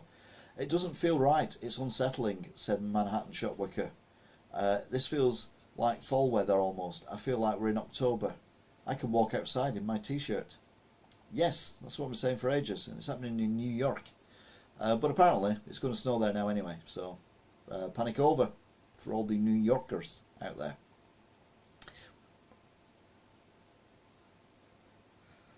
What type of ritual is that? You're a long way behind us, Smiley Mac. I don't know. Trump vows to ban Chinese investment in the US farmland industry and industries if he takes the White House. Former President Donald Trump says that if he retakes the White House, he will ban Chinese nationals from buying US farmland or owning telecommunications, energy, technology and medical supplies companies. The 76-year-old Trump released the plan in a nearly 3-minute policy video shared with the Post as he seeks a second non-consecutive term in 2024. I never thought I'd say this, but I kind of agree with Trump.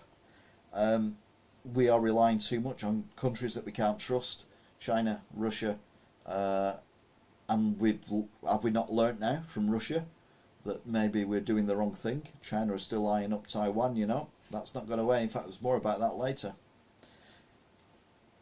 The world is ending, shocked. Kate Middleton beams on first solo royal outing after being accused of bullying in Prince Harry's spare. Oh, sorry, 2 mentions. Kate Middleton, who made her first official royal outing following the release of her brother-in-law's bombshell memoir, for her first solo engagement of the year, the beaming Princess of Wales, 41, I didn't she was that old, visited Fox Club's nursery in Luton and had a whale of a time. China cannot have people. Shut up, Harry. Thank you. Russia readying quiet mobilisation of a further 700,000 troops for Ukraine war. He's going to have no men left in his country at this rate. Russian President Vladimir Putin will call up hundreds of thousands of additional troops to continue trying to invade Ukraine this month. A move that will be done quietly.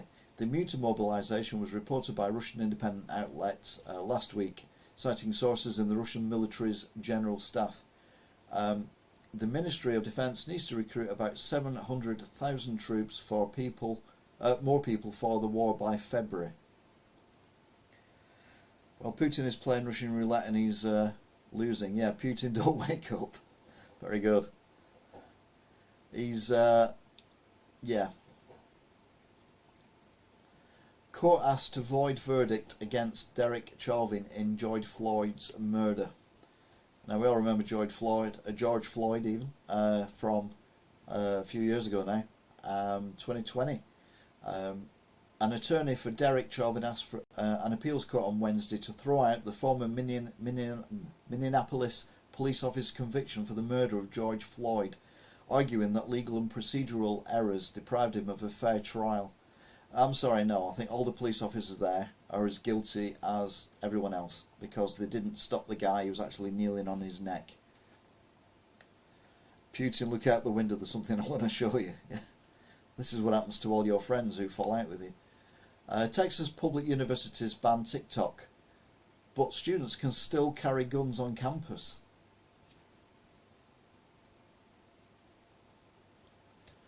TikTok is now banned at most Texas public universities after a mandate by the governor, but the same students are still allowed to carry guns under state law. There's no words, absolutely no words, for the logic of what is going on in America. I mean, literally, no words. TikTok bad, guns good, bosses dumb. Yes, exactly. Smiley Mac. A 13-year-old girl leads Nebraska troopers on a 100-mile-an-hour speed chase with a boy, 11, in the SUV. The 11-year-old boy was riding shotgun in the SUV when cops later found a gun and marijuana, the authorities said. The incident began unfolding at 9:35 p.m. on Monday when a Nebraska State Patrol trooper spotted a Nissan Pathfinder travelling eastbound interstate at 80 miles an hour. Yeah, real life GTA. So a couple of kids in a car, they had a loaded gun and drugs with them. Taiwan. Chinese military aircraft vessels enter Taiwanese waters and airspace for at least the 8th time in 1 week.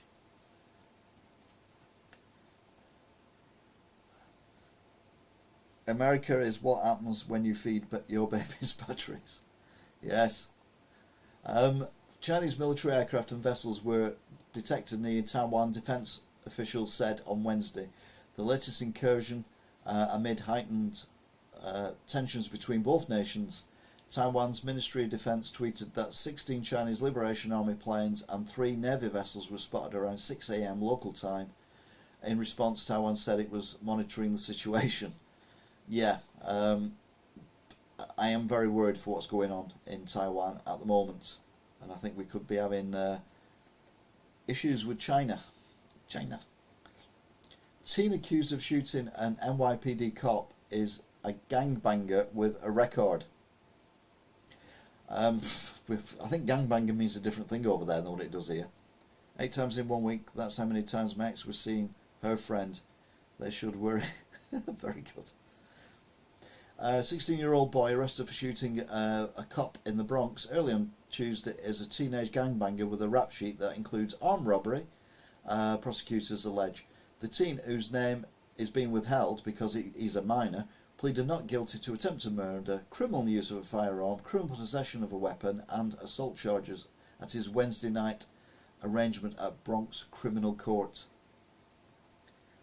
I haven't heard gangbanger in years. I hope it means something else. I think it means that they're in a gang, and then maybe he's the one who, duffs people up or something. I don't know. But yeah, it's obviously to do with gangs in New York. I hope it is anyway. 1,400 illegal pot shops are now open in New York City, and they're already wreaking havoc. An astounding 1,400 shops have popped up around New York City that are illegally selling cannabis products, a situation that alarmed lawmakers described as the Wild Wild West during a city council hearing on Wednesday.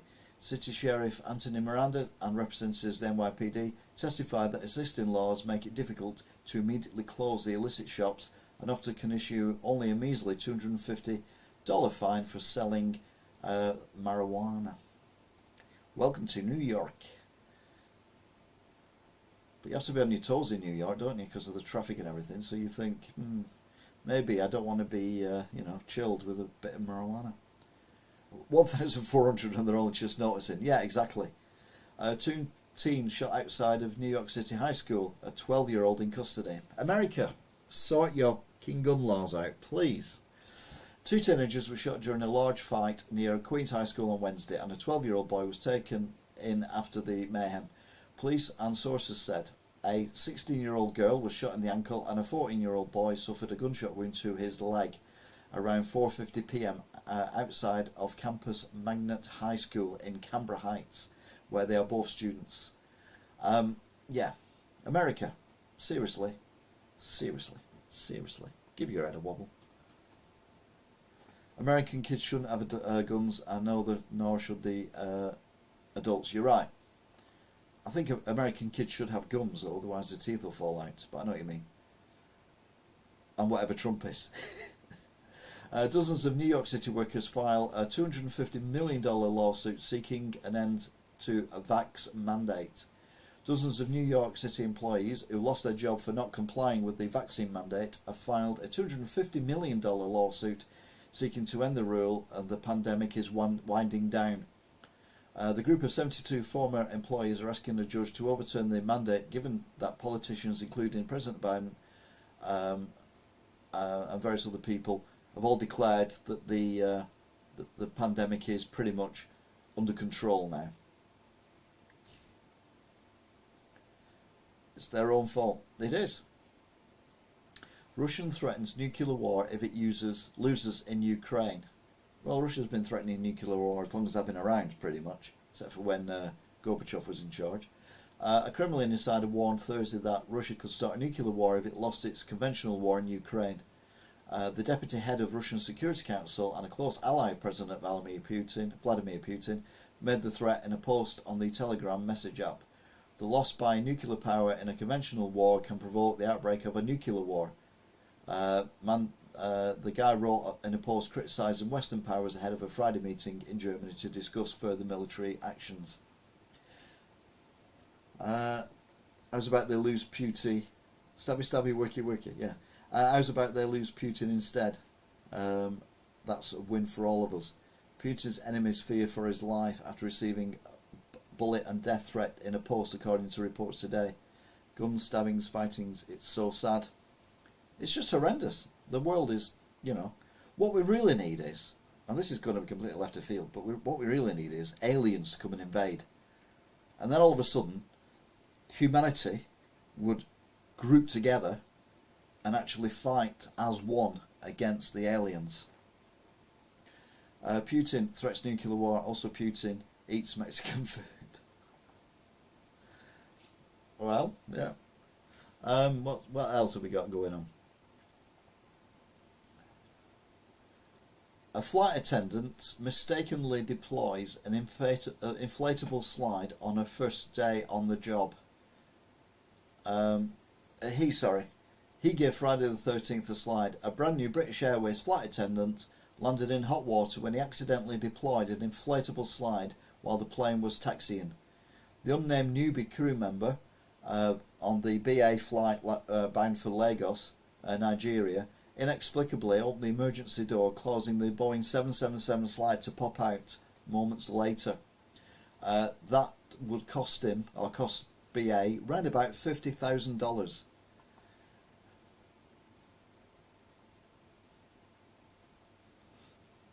There's a so-called time traveller who says aliens will invade this year. Oh well, there you go then. Hey, you're fired. Get yourself out of here. Go down the slide. Day one though. That's embarrassing, isn't it? It's embarrassing. A baby, this is tragic as well. A baby boy delivered after the mum was fatally shot has died days later. A baby boy delivered after his mother was fatally shot at a Minneapolis, an Amazon warehouse, died a little more than a week later, the victim's heartbroken family said. Messiah, the son of Kaya O'Neill, passed away at the medical centre on Tuesday night after being taken off a ventilator. He was delivered an emergency C-section after his mother was shot and fatally killed. Yeah, America and the guns again. Minnesota. A 13-year-old busted with .22 caliber revolver in a backpack at a New York City school. Now it was 9mm last week, but this is a .22mm. A 13-year-old student was busted with, a .22 caliber. A 13-year-old student was busted with a .22 caliber revolver stashed in his backpack at Bronx Public School on Thursday. School safety agents found the gun as well as imitation firearms inside the teen's book bag. The MS 399, the Academy for Personal Leadership and Excellence on East 184th Street near Creston Avenue in Fordham, said around 9:20 a.m.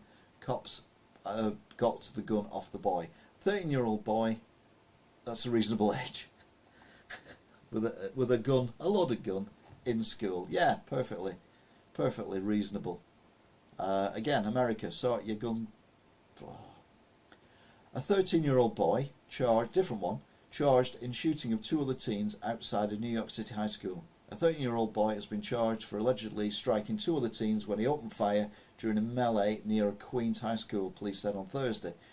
The teen, whose name was not released because of it, he's a minor, but he's got a gun, was charged with assault, criminal possession of a weapon and reckless endangerment on Wednesday of a shooting that wounded a 16-year-old girl and a 14-year-old boy outside their school. To be honest, I would ban toy guns as well.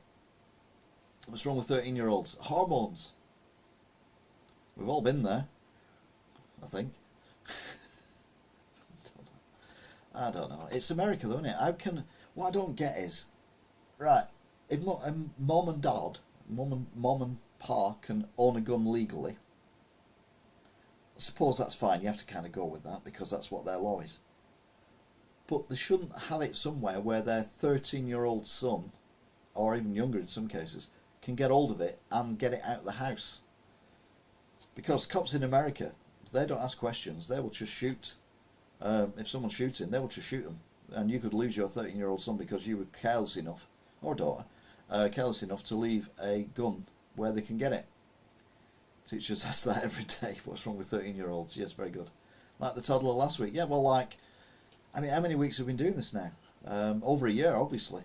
This is the third one this year, so this is number 55. And pretty much from when I started doing American news, in fact even before then, there's been child gun crime. Teenagers and younger accidentally shooting people. They shouldn't have access to a gun at all at that age. A teen charged with murder of 8-year-old... No, hang on. Teen charged with murder in 8-year-old brother's death after he traded a puppy for a shotgun. Puppy for a gun, yes! Don't they have gun safes? I don't think they do in America. I don't think. Whereas over here, if you've got a gun in the UK and other countries as well, I suppose, you've got to keep them in a secure a metal cupboard or somewhere where they cannot be accessed by just anyone. So if someone breaks into your house, for example, they can't get the guns out and attack you or go off and do something else. And obviously your kids can't get hold of it either.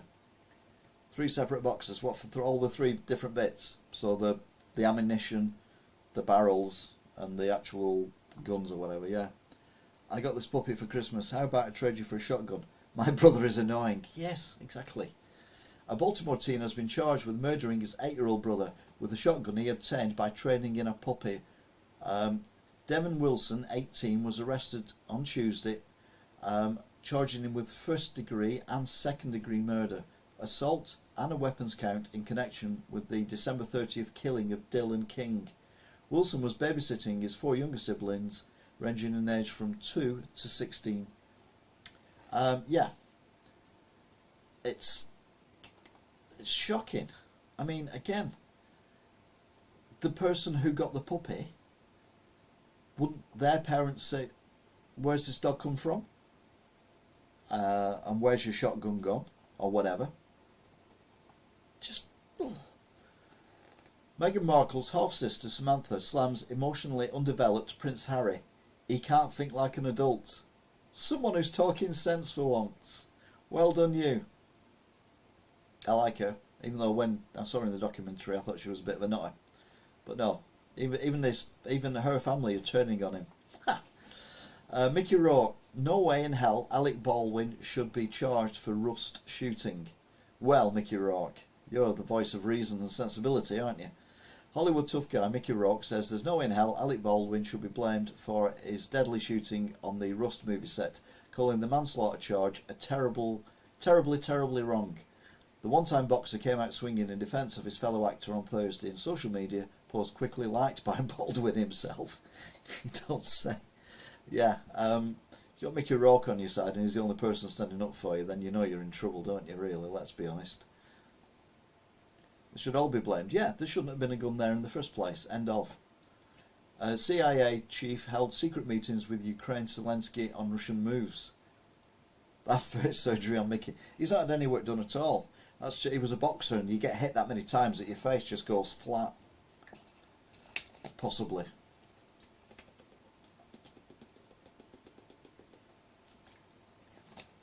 A CIA director, William Burns,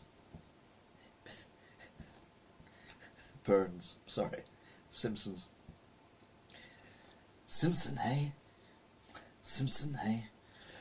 CIA Director William Burns made a clandestine trip to Ukraine last week to meet with the country's President Vladimir Zelensky to brief him on Russia's anticipated next step in its invasion, the US official told Reuters. Director Burns travelled to Kyiv, where he met with Ukrainians' intelligence counterparts as well as President Zelensky, and reinforced our continued, as in Americans, support for Ukraine. Can't be that secret bit of the news, no. And he got too close to a heat source for it to melt, that's true. Secret meeting, he needs to be careful before he falls out of a window. Very good. But he's not Russian, so he's alright, he'll be safe. Spider veins could be caused by long subway commutes, experts say. Now, I think spider veins is varicose veins. Vein commuters beware. Standing too long could increase your risk of unsightly leg veins. Long-haul subway rides have been part of nearly every New Yorker's commute until the pandemic struck and employees work from comfort of their homes. While remote working has had its benefits, many are now dealing with varicose and spider veins whilst transitioning from a sedentary lifestyle back to regular commutes. I've been telling all these spiders not to use the subway. Thank you, Smiley Mac. Cha-ding! A woman arrested at Atlanta airport for spraying fire extinguishers at employees. At least it's not a king gun.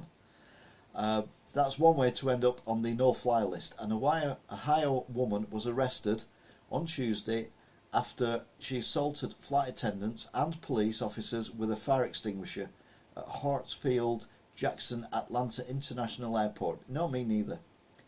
She was confronted by airport staff when she allegedly left a Buffalo Wild Wings restaurant without paying for her chicken wings, according to the Inside Edition. Were their pants on fire? Possibly. Spiders on the subway, snakes on a plane. What next? Hey, you're hot. Sprays them with fire extinguisher. Yes. I've been sprayed with a powder fire extinguisher, and my God, it's horrendous. Long story short, I was stood next to a transit van that had caught fire on a racetrack, and one of the marshals came over. I couldn't get my fire extinguisher working. He got his working, but I was stood the other side of where the engine fire was, and it just went straight in my face, and I couldn't breathe for about 10 minutes. It was horrible. Horrible. 2 teens shot outside Police Athletic League Recreation Centre in New York City. A 15-year-old boy was critically injured and another teen was wounded when they were struck by bullets in a shooting outside of a Police Athletic League Recreation Centre in the Bronx on Thursday night. The 15-year-old was shot in the head and the 16-year-old victim was hit in the leg after gunfire erupted outside the facility on Longwood Avenue near Fox Street around 8:50 p.m. America. Sort your gun laws out. Lisa Marie Presley's son grave moved to make room for her at Graceland. And you're like, what? The Graceland grave containing the remains of Benjamin Keogh is being removed to open space for his late mother. Lisa Marie Presley. An insider told the Post on Thursday that Keogh's grave would be relocated to make space for the grave of his 50-year-old mum who died on January the 12th after reportedly being hospitalised for cardiac arrest. They are moving the grave of Benjamin to make way for Lisa in the cemetery behind the complex.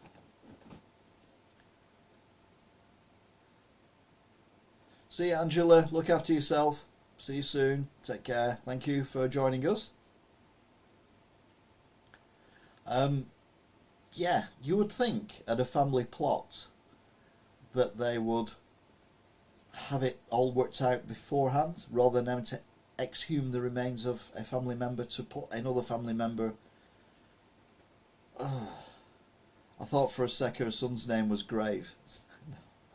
No, I can't remember, we mentioned it last week. I don't know whether he died of a drugs overdose or whether he committed suicide, but he was tragically young. So yeah, he's been buried on the thing. Trump confused a photo of a rape accuser for his ex-wife during deposition. Former President Donald Trump mistook an old photo of E. Jean Carroll, the woman accusing him of rape, for his ex-wife Marla Maples. New release court documents show a transcript of Trump's October 2022 deposition with Carroll's lawyer, released on Wednesday, seemed to undermine the 76-year-old former president's 2019 claim that she's not my type. It's like, what is... yeah. Why? Why does he exist? Russian oligarchs' riches will soon become Ukraine's reparations, US prosecutor reveals. Now this is a good idea. Some Russian oligarchs' riches are destined to become Ukraine's reparations, a US prosecutor revealed on Thursday. An elite task force called Klepto Capture that's targeted Russia's richest oligarchs for the last 10 months has amassed nearly $1 billion trove of seized yachts, real estate, bank accounts and assets, and aims to turn it over to Kyiv so they can rebuild their country. And I can't think of a better way of spending the money, I'll be honest. America doing something actually right. A man survives at sea for 24 days by eating ketchup and garlic powder. A man from Dominica, lost at sea for almost a month, survived in part by eating ketchup, garlic powder and Maggi seasoning cubes, officials says. Elvis Francois, who was rescued from his sailboat this week, also consumed rainwater that he scooped up with a cloth during his 24 days out on the Caribbean. The 47-year-old got lost in December when currents pushed his sailboat out of the sea. Use it for a hitman, send him to Putin. The problem is there's probably someone worse than Putin to replace him. That's one of the issues I think we have. Worst trip ever. Garlic ketchup. You're not wrong. More New Yorkers moved to Florida in 2022 than any other year in history in staggering exodus. It's not a staggering exodus. You can work from home for the most part nowadays. So why the hell would you live in a gun crime, gun-riddled city when you can live for the same amount of money in a big posh mansion somewhere where the weather's a lot better, a lot warmer? Dazed and abused by high taxes and rising crime, more New Yorkers fled to Florida in 2022 than any other year in history, according to the new data. A staggering 64,500 Empire starters exchanged their driver's licenses for the Sunshine State version last year, according to figures from the Florida Department of Highway Safety and Motor Vehicles. They come in every day. So yeah, we don't need any more Florida men. What? What? Over 50 injured in Peru as protests cause nationwide chaos. So we reported on these protests a couple of weeks ago. They're still going on now. Dozens of Peruvians were injured after tensions flared again on Friday night as police clashed with protesters in anti-government demonstrations that are spreading across the country. In the capital, Lima, police officers used tear gas to repel demonstrators throwing glass bottles and stones as fires burned in the streets. They're going against high inflation, high energy costs, and, well, same as everyone else. Have you never the Florida main news? No? Astronaut Buzz Aldrin gets married on his 93rd birthday. As excited as eloping teens, he said. He must be over the moon. Legendary astronaut Buzz Aldrin celebrated his 93rd birthday by marrying his longtime girlfriend, who was 63.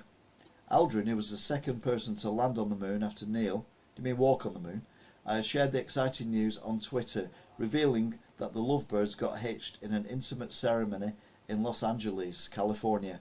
I mean, I think it's a nice story, but yeah, 93. See you in a bit, Carly.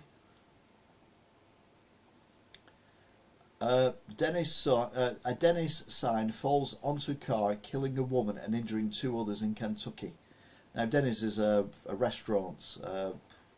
It's like Wendy's or whatever, but a massive Denny's restaurant sign in Kentucky toppled onto a car during high winds, crushing an elderly woman to death and injuring her husband and daughter.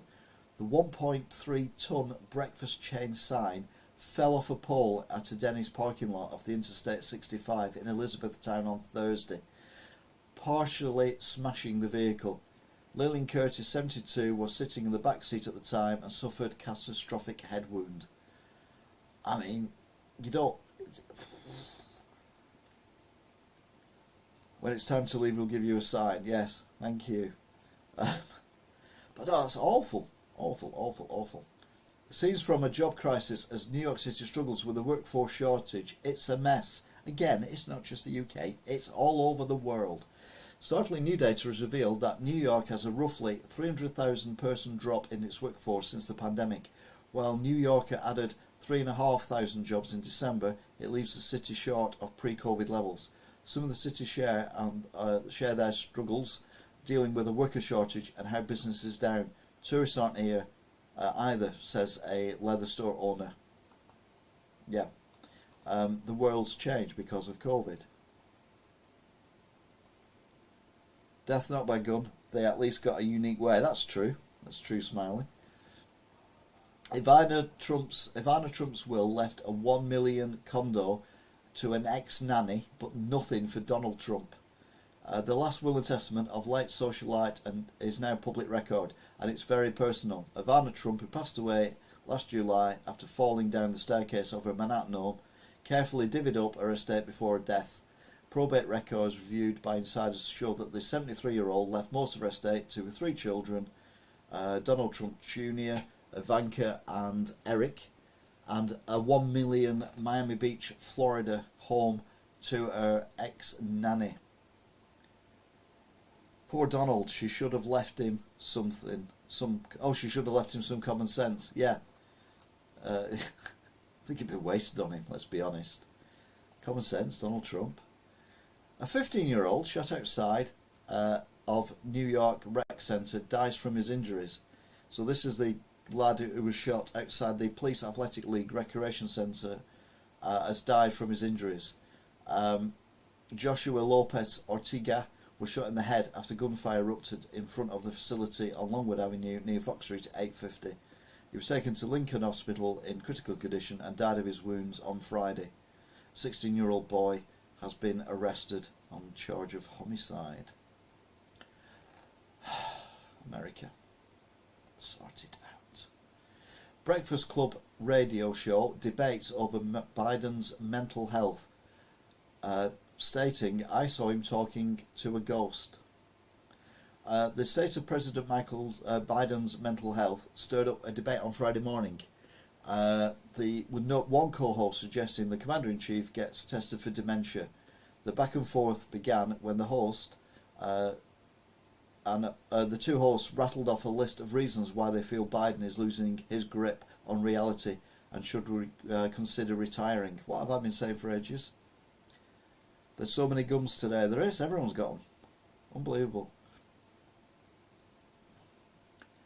Michigan school board members facing calls to resign after tweeting, "Whiteness is evil."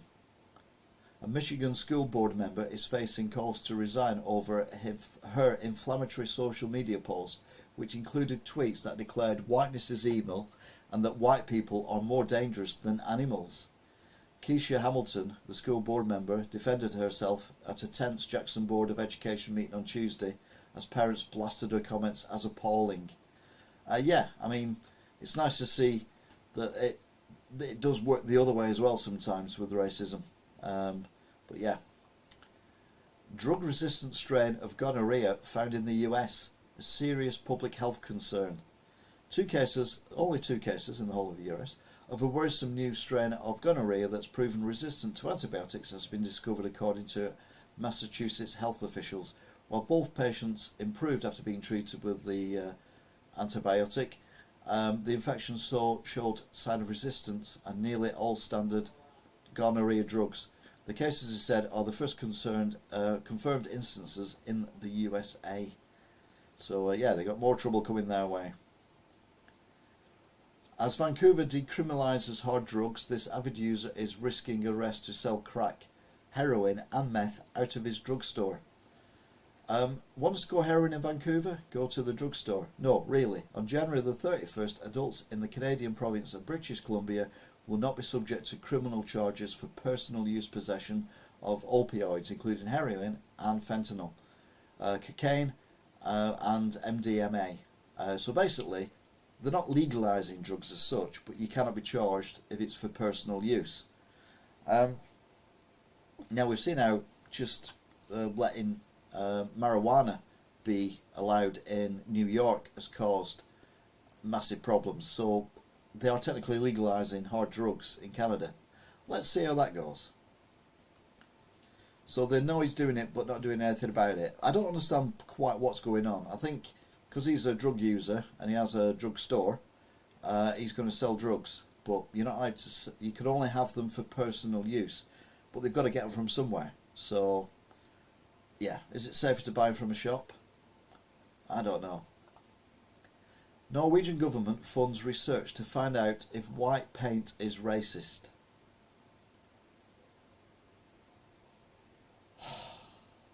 God's sake. Is white paint racist? Norway's University of Bergen is exploring that question, asking how the aesthetic of white paint helped the nation contribute to white supremacy and helped make the world whiter. Whiteness is not only a cultural and societal condition tied to skin colour, privileges and systematic exclusion, but materialises everywhere around us. A rundown of the study read. It's what? Does he have a refund policy? Yeah, very good. The world's gone mad. Yeah, I mean Norway's gone mad. Yeah, white paint racist. I mean Norway, of all countries in the world, to come up with this. The problem is we're getting too woke. There's another woke story coming up as well in a minute. New York has had a snowless winter so far, but it's still at risk of a crippling late season storm. There is something magical about walking through the streets of New York while snow falls. Is there? I don't think so. Walking anywhere while snow falls is not magical. It's magical sat somewhere looking out of a window, but you know, not a city street with like yellow cabs going everywhere and people running around with umbrellas, but you know, a nice country scene or a nice garden or something like that. If you see it falling there, that's lovely. But anyway, as we move into the middle of winter and approach Groundhog Day on the February the 2nd, millions of the Big Apple and along the I-95 corridor wonder, where's the snow? Aside from an Arctic blast in December, the temperatures have mainly been above average, while precipitation has been below average across the northeast. It's magical when you look out the window and you see people slip. It's cruel. A number of people I've seen slip on the ice recently, and hear about it as well. Yeah. US Merchant Marine Academy covers Jesus painting over religious complaint. A massive painting of Jesus on display in the US Merchant Marine Academy in New York has been covered by a curtain after objections that religious images should not hang in a room used for mandatory activities. The painting, featuring Jesus with his arms outstretched over a lifeboat packed with sailors lost at sea, turns into a point of tension for non-Christian students and staff. 18 people, including 5 Jews, complained about the image. I mean, I'm sorry, I'm as religious as the curtain that covers that picture, but I can't object to someone having a religious picture up somewhere, and surely the US military is Christian, so yeah, woke insanity. Family of man who died after being placed face down in stretcher sues the paramedics ambulance company. And you're like, what? Jews complained. Oh, whoa. The family of an Illinois man whose death prompted murder charges against 2 paramedics who strapped him face down on his stretcher has filed a lawsuit against them and their employee. Ben Crump, whose firm often handles civil rights cases and frequently represents families in black men killed by police, is representing 35-year-old Earl Moore's family. It does seem weird that someone is put on a stretcher face down. What religion did Jesus follow? Well, yeah. I stay out of religious stuff because, like I say, I'm atheist. So, new data reveals New York City's workforce has shrunk by 300,000 since the start of the pandemic. Well, quite a lot of them will have sadly died from the pandemic. The Big Apple added jobs at an agonisingly slow pace last month as it struggles to cope with its roughly 300,000 person drop in its workforce since the pandemic. The latest employment figures, we've looked at this already, haven't we? So yeah, so looks like she's been visiting that man's drugstore. What you like, what you like, what you like. I've gone the wrong way. I've gone the wrong way. I've gone the wrong way. What am I doing? What am I doing? Anyway, the good news is that finishes off. The Pope likes cats. He's Catholic. I blame Kajagoogoo for all those Big Apple stories. Life in the Big Apple is very sad, and so are you. Do like the others do, but don't forget your feels. I never understood the words of that song, I'll be honest with you. Anyway, that's it. Goodbye, America. Hello, Australia. G'day, folks. That was Australian American. Can I request a Fall Guy stream? It's I don't know. I've got to eat food yet, and I've still got this to do because we're in Australia now, guys. Australia. Do do do do do Australia. Doom doom Australia. Do you want to buy chips in Australia? Well, you can't, because Coles, who's an Australian supermarket, are implementing a frozen chip purchase limit. It's not even a joke. They are restricting the amount of chips you can buy in Coles supermarkets in Australia. It's a 2 per person transaction limit on all frozen chips after after bad weather has decimated the crops. 1 chip per person. No, you can have 2 bags of chips per person, but no more. I just said 1, to be fair. 400. I don't believe this story for Oi, mister, I can't let you leave. You have 3 bags of chips. Exactly. 400,000 Aussies plan to give up alcohol in 2023. I'll be honest with you, I don't believe that. But this is what they're saying. An online study found that millennials aged 25 to 40 were among the first to stop drinking, with more than 237,662 planning to ditch the booze. Baby boomers were the second highest age group expected to stop. I forgot, in the USA, 18 eggs in one store cost $15.95, which is about 13 quid. And 399,999 fail on day one. Exactly. This is something I've been going on about for years. Doctors are telling people in Australia to stop vaping because now it's coming to light. Who'd have thought this? It's coming to light that there are some lung conditions that people have never seen before from people who vape. I mean, I don't understand how that would work. How would putting chemicals that you buy for £1 off a market stall into a machine that turns it into vapour that you then put into your lungs is going to harm your health? How would that work? Yeah. Hate them.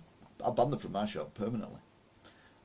Next up is after 8 straight rate hikes, 1 in 5 owners now admit they have borrowed too heavily on their mortgages, a new survey has revealed. So basically, because mortgages, the interest rates were low, interest rates are going up all over the world, what I've been saying. Stretch homeowners now, they bought a house that was out of their comfort zone because the interest rates were that low. But now the interest rates have gone back to a level which is more normal. They've realised that they've spent too much on the house and they can't afford to repay the mortgage back. So it's like drugs, you don't know what's really in them. Exactly. I mean, I've had arguments with people about this, and I've been saying for years about vaping, we're talking about, that you know, we don't know the long-term effects. In the 1950s, doctors were telling people to smoke cigarettes. They were advertising cigarettes, saying how it smooths out your throat and all this kind of stuff. And then 20 years later, oh, hang on a minute, it gives you cancer. We've not had vapes massively around for 20 years yet. We don't know what the long-term damage is. And vaping is, for me, worse than smoking, because at least smoking is more natural than chemicals that you buy in a little plastic tube thing. But either way, yeah. Sharks and rays identified as second most threatened group of animals on the planet. A paper has found almost 60% of coral reef shark and ray species globally are at risk of dying out. This is because of global warming. They like the temperature to be very, very cold when they're swimming around, but it's too hot, so the areas they can go to are getting smaller and smaller, and yeah, they may be at risk of dying out, because it's not like they can move anywhere else. They're stuck on the in the sea. Meanwhile, police are investigating the theft of an eagle statue from the United States 5th Air Force Monument at Kissing Point, North Ward on Christmas Day last year. I feel more threatened by a shark than a shark would feel from me. Yeah, well, yeah, that is true, smiley Mac. Basically, this guy, there's a video of this guy. He grabs this pole thing and waggles it backwards and forwards and snaps it off. And at the very top of it is a silver eagle, which is a statue on the monument for the US Air Force. And then he shoves it up his shirt and then legs it, and people are looking for him. But yeah, absolute, well, scumbag, basically. Meanwhile, I did promise you a seal earlier on. This massive seal has been causing a bit of havoc round about Australia. A giant seal has run amok in Victoria today, loitering outside a local service station before drawing a crowd along the foreshore. Local authorities managed to wrangle the wayward animal back, with bemused bystanders watching on. And there's some quite funny video of that, actually. It is quite amusing. And they don't pick it up by its tail. Nah, it doesn't get my seal of approval. A car just decided to come through the wall and join me in bed. A father lucky to be alive after a car smashes through into his bedroom. I'd love to see what it was like on the inside, but that's the view you get from the outside. A car literally sticking out of a wall of a house. How it got there, what the roads are like, no idea. Another animal, not a cute animal, it has to be said. This is totally ridiculous. Only harm home. Yes, very good. I've got a fast car, yeah, and I parked it in the bedroom. A humongous cane toad, nicknamed Toadzilla, has been found in Queensland near Ireland Beach. The creature, recognisable as Queensland's own mascot, weighed in at a whopping 7.2 kilograms. No, 2.7 kilograms, sorry. 7.2 kilograms, bloody hell. And it's one of the largest toads that they found. Now, I'm a bit confused by this, because it says there that it's recognisable as the Queensland's own mascot, yet it's an invasive species, and they actually euthanised the toad and then donated it to a local university. I thought Toddy was heavier than that. I wonder if his target toad. Oh, brilliant. Got toad, yes.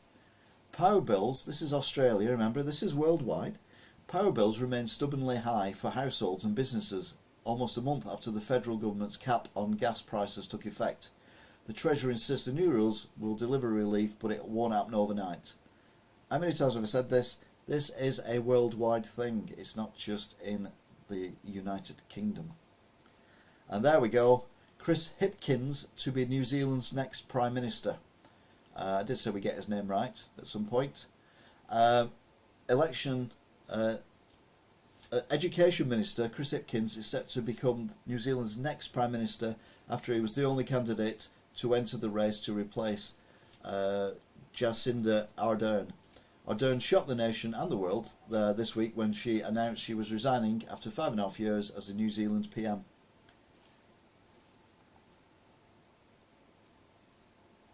So it looks like she's about to stop. Yeah, it does. It is a weird picture, isn't it? You'd be like, you think she'd be relieved that pressure's been taken off and they've got someone to replace her, but no, she doesn't look happy about it. But she's burnt out. Anyway, that ends. Meanwhile, down under, which takes us nicely to, meanwhile, in India. It's not even a joke. Oh, India, what is going on in India? Well, some interesting stuff, I'll be honest with you.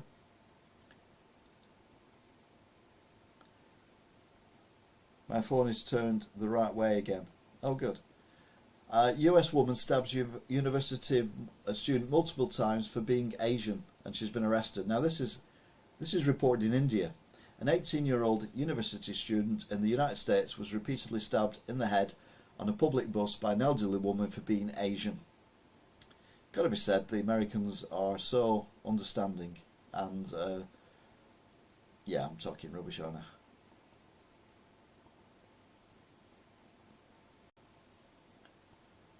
This is Indian news, by the way, just so you know. But here we go.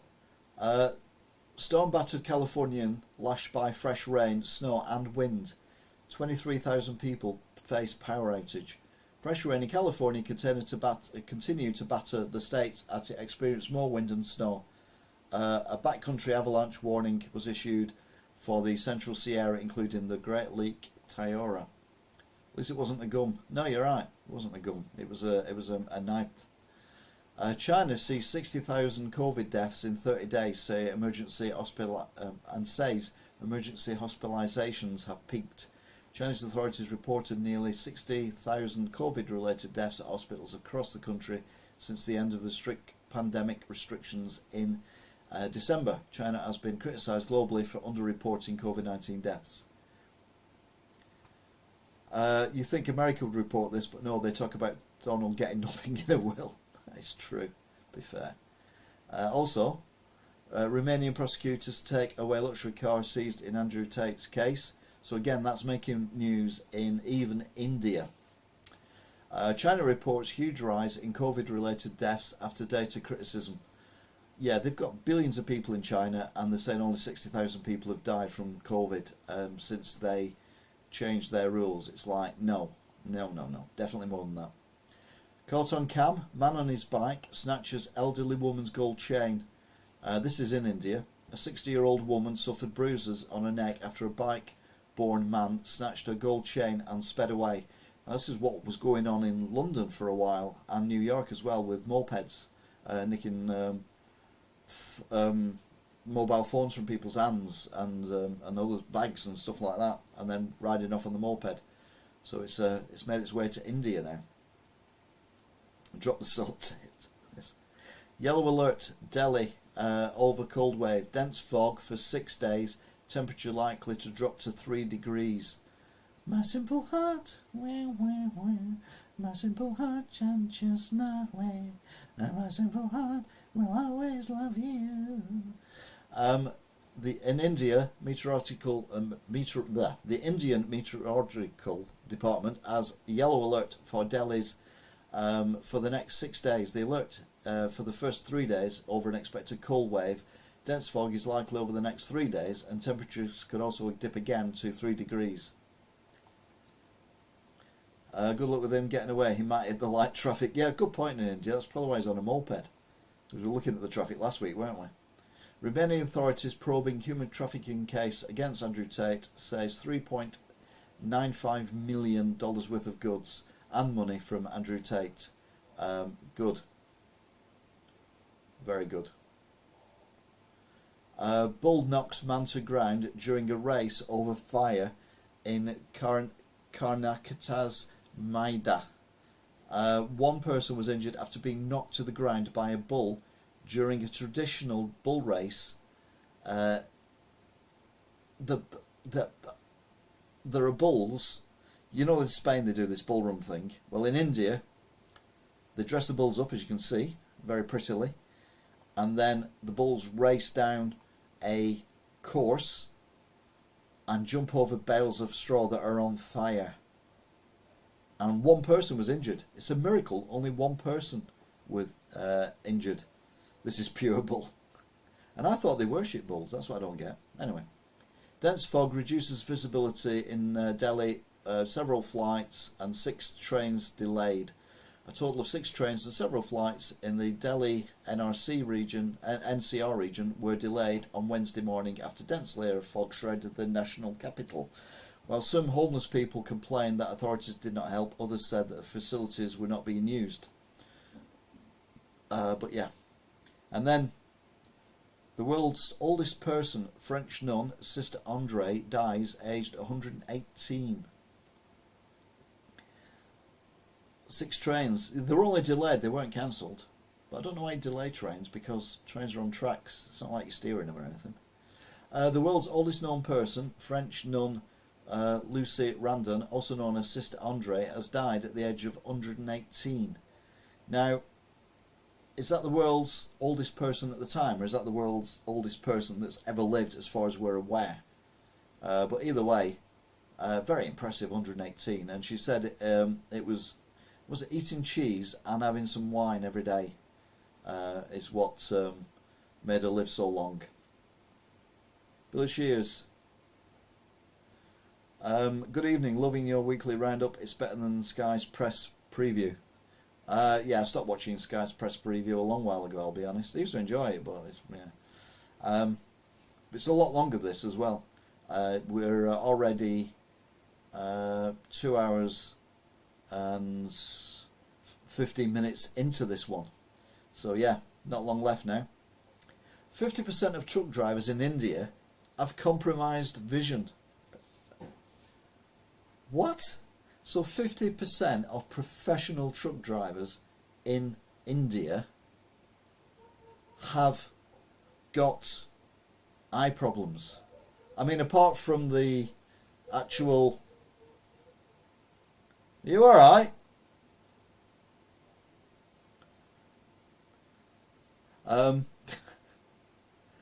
Half of the truck drivers in India, so 34,000 truck drivers in the country, have formulated the control and have been found that despite having vision issues, none of the truckers were using corrective glasses. It's lucky that you don't need to be able to see to drive. They're probably in traffic most of the time anyway. I'm here, I fell asleep. Oh, it is boring talking about news all the time, it has to be said. The thing about Indian truck drivers is, you know, whenever you see shows like Top Gear or anything similar going to India, there's always mangled trucks, and the death rate in India from accidents, motorised accidents, is phenomenal. And you're like, well, it's no wonder really, is it? Because if none of the truck drivers can see where they're going, or half of them can't, then you're asking for trouble. So yeah, that needs definitely looking at. Headache hit me. All right. World's Dangerous Roads. Yeah, I was watching one of them today actually. It was who was it? It was some explorer guy and a comedian, and they were driving through Peru, going to the capital of Peru that was meant to be there, but it wasn't. And Dashcam TV, I wouldn't want to watch Dashcam TV. How can it be so high when they're not moving? Well, in the cities they don't move, but when they get out the city, they do move, and the roads are crap anyway. And then the guys driving the trucks can't see where they're going because they're blind. So yeah, that's where the accidents happen. It's not in the city centres necessarily. It's in the outskirts and the small roads and everything. A riot during bull chasing event in Tamil Nadu results in death of a 19-year-old man. So this is a different bull thing. A 19-year-old man died during a riot in a bull chasing event in Tinya's Trayupatha after miscreants let loose bulls into the crowd. Miscreants, that's a word I've not used for a long while. They further spread rumours that the man died in a police lathi charge, resulting in villagers pelting stones at the policemen, injuring a few of them. So basically, some miscreants let loose some bulls, which caused a bit of a riot, killed this poor young lad of 19, and then the miscreants said that the police killed the lad, so then there was a riot against the police. I think miscreants is being a bit too polite, in my opinion. Coldest winter in recent years. Coldest winter in recent years. 70 dead in Afghanistan from freezing temperatures. Now we always think of Afghanistan being warm and lovely, or too hot even, but when it gets cold there, it gets cold there. Since January the 10th, the mercury has plunged in Kabul and several other provinces, with the central region of Gore, according to the recording the lowest reading of minus 33 degrees Celsius over the weekend. Now, these people live basically in tents and shacks, so minus 33 degrees. It's no wonder that people have actually passed away. Bull again. It's like Trump talking all over again. Bull chasing, what do they expect? Well, yeah, but the miscreants let the bulls out. It's the miscreants' fault. Right, this is... I mean, it's awful, but you kind of argue with it. Minus 33, yeah, lovely. Nepal's flying coffins. All 72 people were killed when a Yeti Airlines flight went down in January the 15th near in central Nepal. It was the latest of numerous plane crashes in the country over the decades. And in India, they do refer to them, because India and Nepal don't really get on, do they? But they refer to them, the aeroplanes in India, as flying coffins, which is horrendous, but it's kind of accurate as well. Hey, McVitie's back, just as we come to the end of the broadcast. Weekly COVID hospitalisations in China rise by 70%, highest since pandemic outbreak, says the World Health Organization. The number of people hospitalised in China rose by 70% versus the previous week. Now, I thought if you got COVID, you had it for a couple of weeks and then you got rid of it, or you had it for 4 weeks and you died. Either way, after a month, it should have got through the whole population, but who knows? Poor people on that plane. Yeah, it's just horrendous what's going on. Billy. Hey, Billy. Smiley Mac, who says it? Yeah, who? Doctor Who, not Doctor Who. The Who Doctors. A 6.5 magnitude earthquake shakes Argentina. That's all we've got from it, no other details, but this has been reported in India. You think, okay, fair enough. Sexism is not cool. Kid should be taught real men don't bully women. This High Court also said lessons in good behaviour and etiquette must be part of the curriculum in schools and colleges, and I agree, because in certain parts of the world women are very badly treated by the male population, because the male population think they're better than the women, and I think they should be educated from a young age that women are equal and respect. What about the Indonesia earthquake? We did that last week. Video biker drinking beer on Delhi expressway goes viral. Ghazi police has taken the consigence of the viral video and issued a fine of 31,000 rupees against the biker in the video. Conscience? What's that word? I don't know what that word is. Conscientious. Anyway, yeah. So this idiot was drinking a beer on the highway, and you wonder what. Yeah, and we were saying about why so many deaths on roads in India. I mean, there's drink driving, and then there's drinking while riding, and then being blind when you're driving a truck. I mean, what possibly could go wrong? And our final image, Agra authorities working to beautify city ahead of the G20 summit.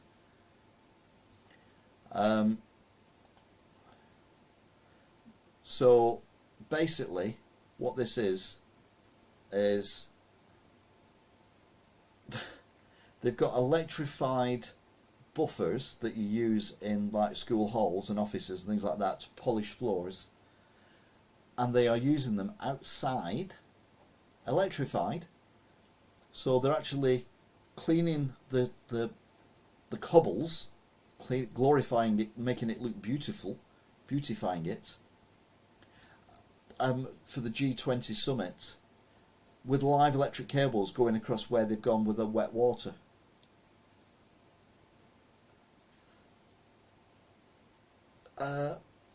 I think they're for indoor use only, aren't they? I don't think. I mean, when you go to India, you don't expect it to be beautified, do you? Drinking whilst riding. That sounds like a good night out. Oh, never mind. That's riding in a different way. But yeah, they're beautifying it by practically killing themselves, or other people walking past who stand on the electric cable. Because I'm pretty sure them electric cables will not be in pristine condition. I bet it'll spark up some conversations. Very good. Very good. And that, ladies and gentlefolk, is what a week that was in India. So, what we need to do now is not save Dartmoor, but we need to look for our hero and villain of the week. I don't know who to go for. Yeah, another news, UK news, Stagecoach, and yeah, I saw that news, but I want more evidence for that one. I think the villain is Keir. What for? I mean, yeah, you've got to think the idiots haven't put up any wet floor signs. Very good. Keir Starmer could be a villain because he's just coming out all this stuff. Like I said before, he keeps saying, "Oh, we're going to reform this, we're going to reform that, we're going to change this, we're going to do that, we're going to do this, we're going to do that," and I'm like, you could be worse than Liz Truss for destroying the country, but doing it in a way that affects people. Tate doesn't deserve an extra title. No, I mean, this cop is a villain, but again, I don't want to glorify what he did. This is meant to be more of a light-hearted look at the news. So I think we will go with Keir Starmer talking absolute twaddle again. Yeah, if you just joined us, what he was whittering on about was he's going to reform the NHS completely, which is going to cost a lot of money. So where's the money coming from, Keir? Well, all these people who've got non-dom status and don't pay taxes in the UK, we're going to use it from them. Oh, so that's the same money you're going to use to reform the public transport system, and it's the same money you're going to use to reform to cut the taxes for people. It's the same money you're going to use to reform the energy companies and do your own energy company. It's like you can't spend the same money over and over and over again. And he's meant to be an intelligent guy, although he keeps going on about I was brought up on a council estate and all that crap. Hero the cop who fined Rishi. Yeah, that's a good one. We'll go with that. We'll go with the villain. Why does this pen never work? Because it's an Xbox pen, that's why. I've got another pen here. I'm going to use this other pen. Right, so Hero. Hero is Lancashire Police for fining Rishi seatbelt gate. Yep, and villain is Keir Starmer for more reform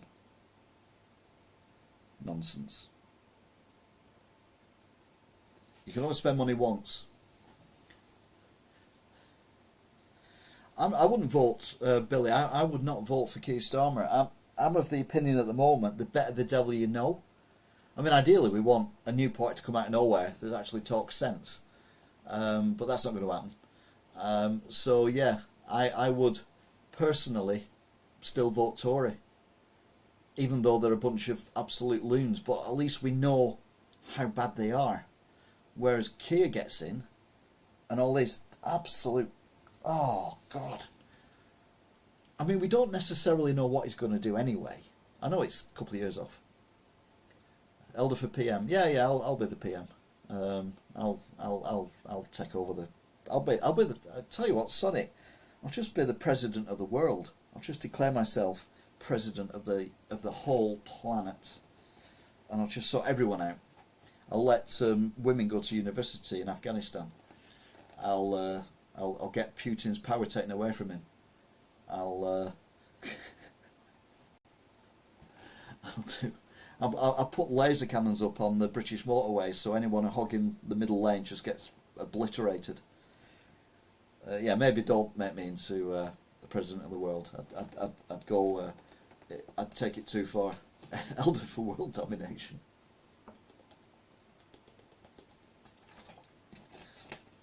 So yeah, like I said before, Keir Starmer keeps spending that money from the non-doms over and over again, like I do when I've got an extra 10 quid in my wallet or whatever, and I'm like, oh, I could buy this and that with it, and by the time I've thought what I could buy with it, I've spent it about 10 times over. I thought it would God. No, definitely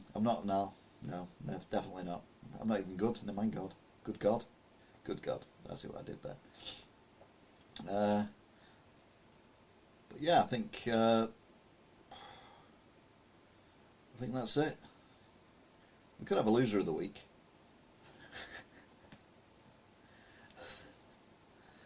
that would be this guy. Oops. Anyway, I normally look for a picture to finish on, and normally there's a cute animal picture or something, but we haven't got any of them this week. It's all gloom and doom this week, isn't it?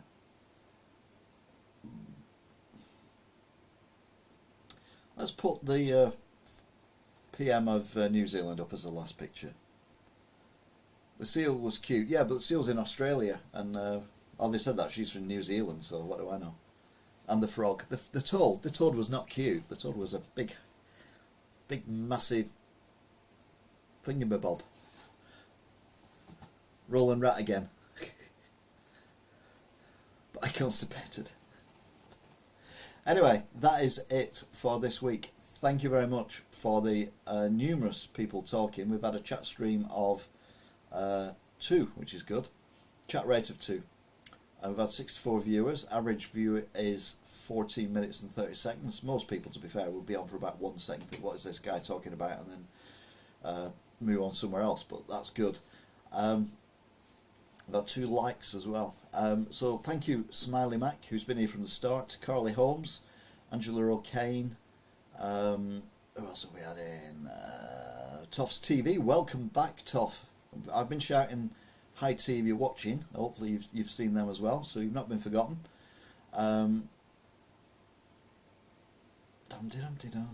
Kieran, who was on as well, and very noisy. Deno, sorry. I always call you Dino. He's not Deno.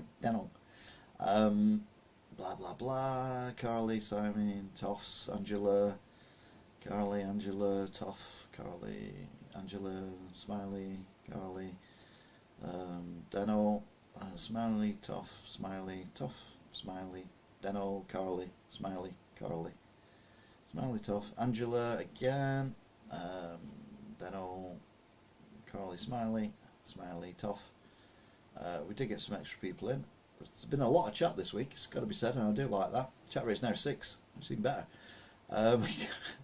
Carly, Deno, Smiley, Carly, Deno. I always say hello to everyone who's actually contributed during the broadcast. Toffs, Carly, Smuffs, Toff, Smiley, Cough, Smiley. Billy Shears, you've come on. McVitie, doesn't say a lot, comes in, gets a name check and then disappears again. Bye Conspirator, so don't insult Roland Rat Den. Thank you, Elder. I'll be here next week. Damn good show, Elder Dear Boy, thank you. If you're doing any Wigan Watch videos, it'd be nice to see an every open shop in Wigan and tour of what's going on in the market, individual stalls. I've got stuff lined up for Wigan Watch, including a focus on the 2 arcades, which is Royal Arcade and Makinson's Arcade, particularly Makinson's Arcade, because it's going to have its bottom door shut off very, very soon for a number of weeks, whilst they knock down the walkway that you have to walk under to get there. So between Shoe Zone and Extreme units, so they're knocking that down so they can then build out the actual market hall. So yeah, there's loads of stuff going on. Anyway, thank you very much for watching, if indeed you still are, and all being well, I will see you again next week, and we'll find out then what a week that was. Thanks for contributing, thanks for liking, sharing, and all that, and I will see you again next time. TTFN, I'll be seeing you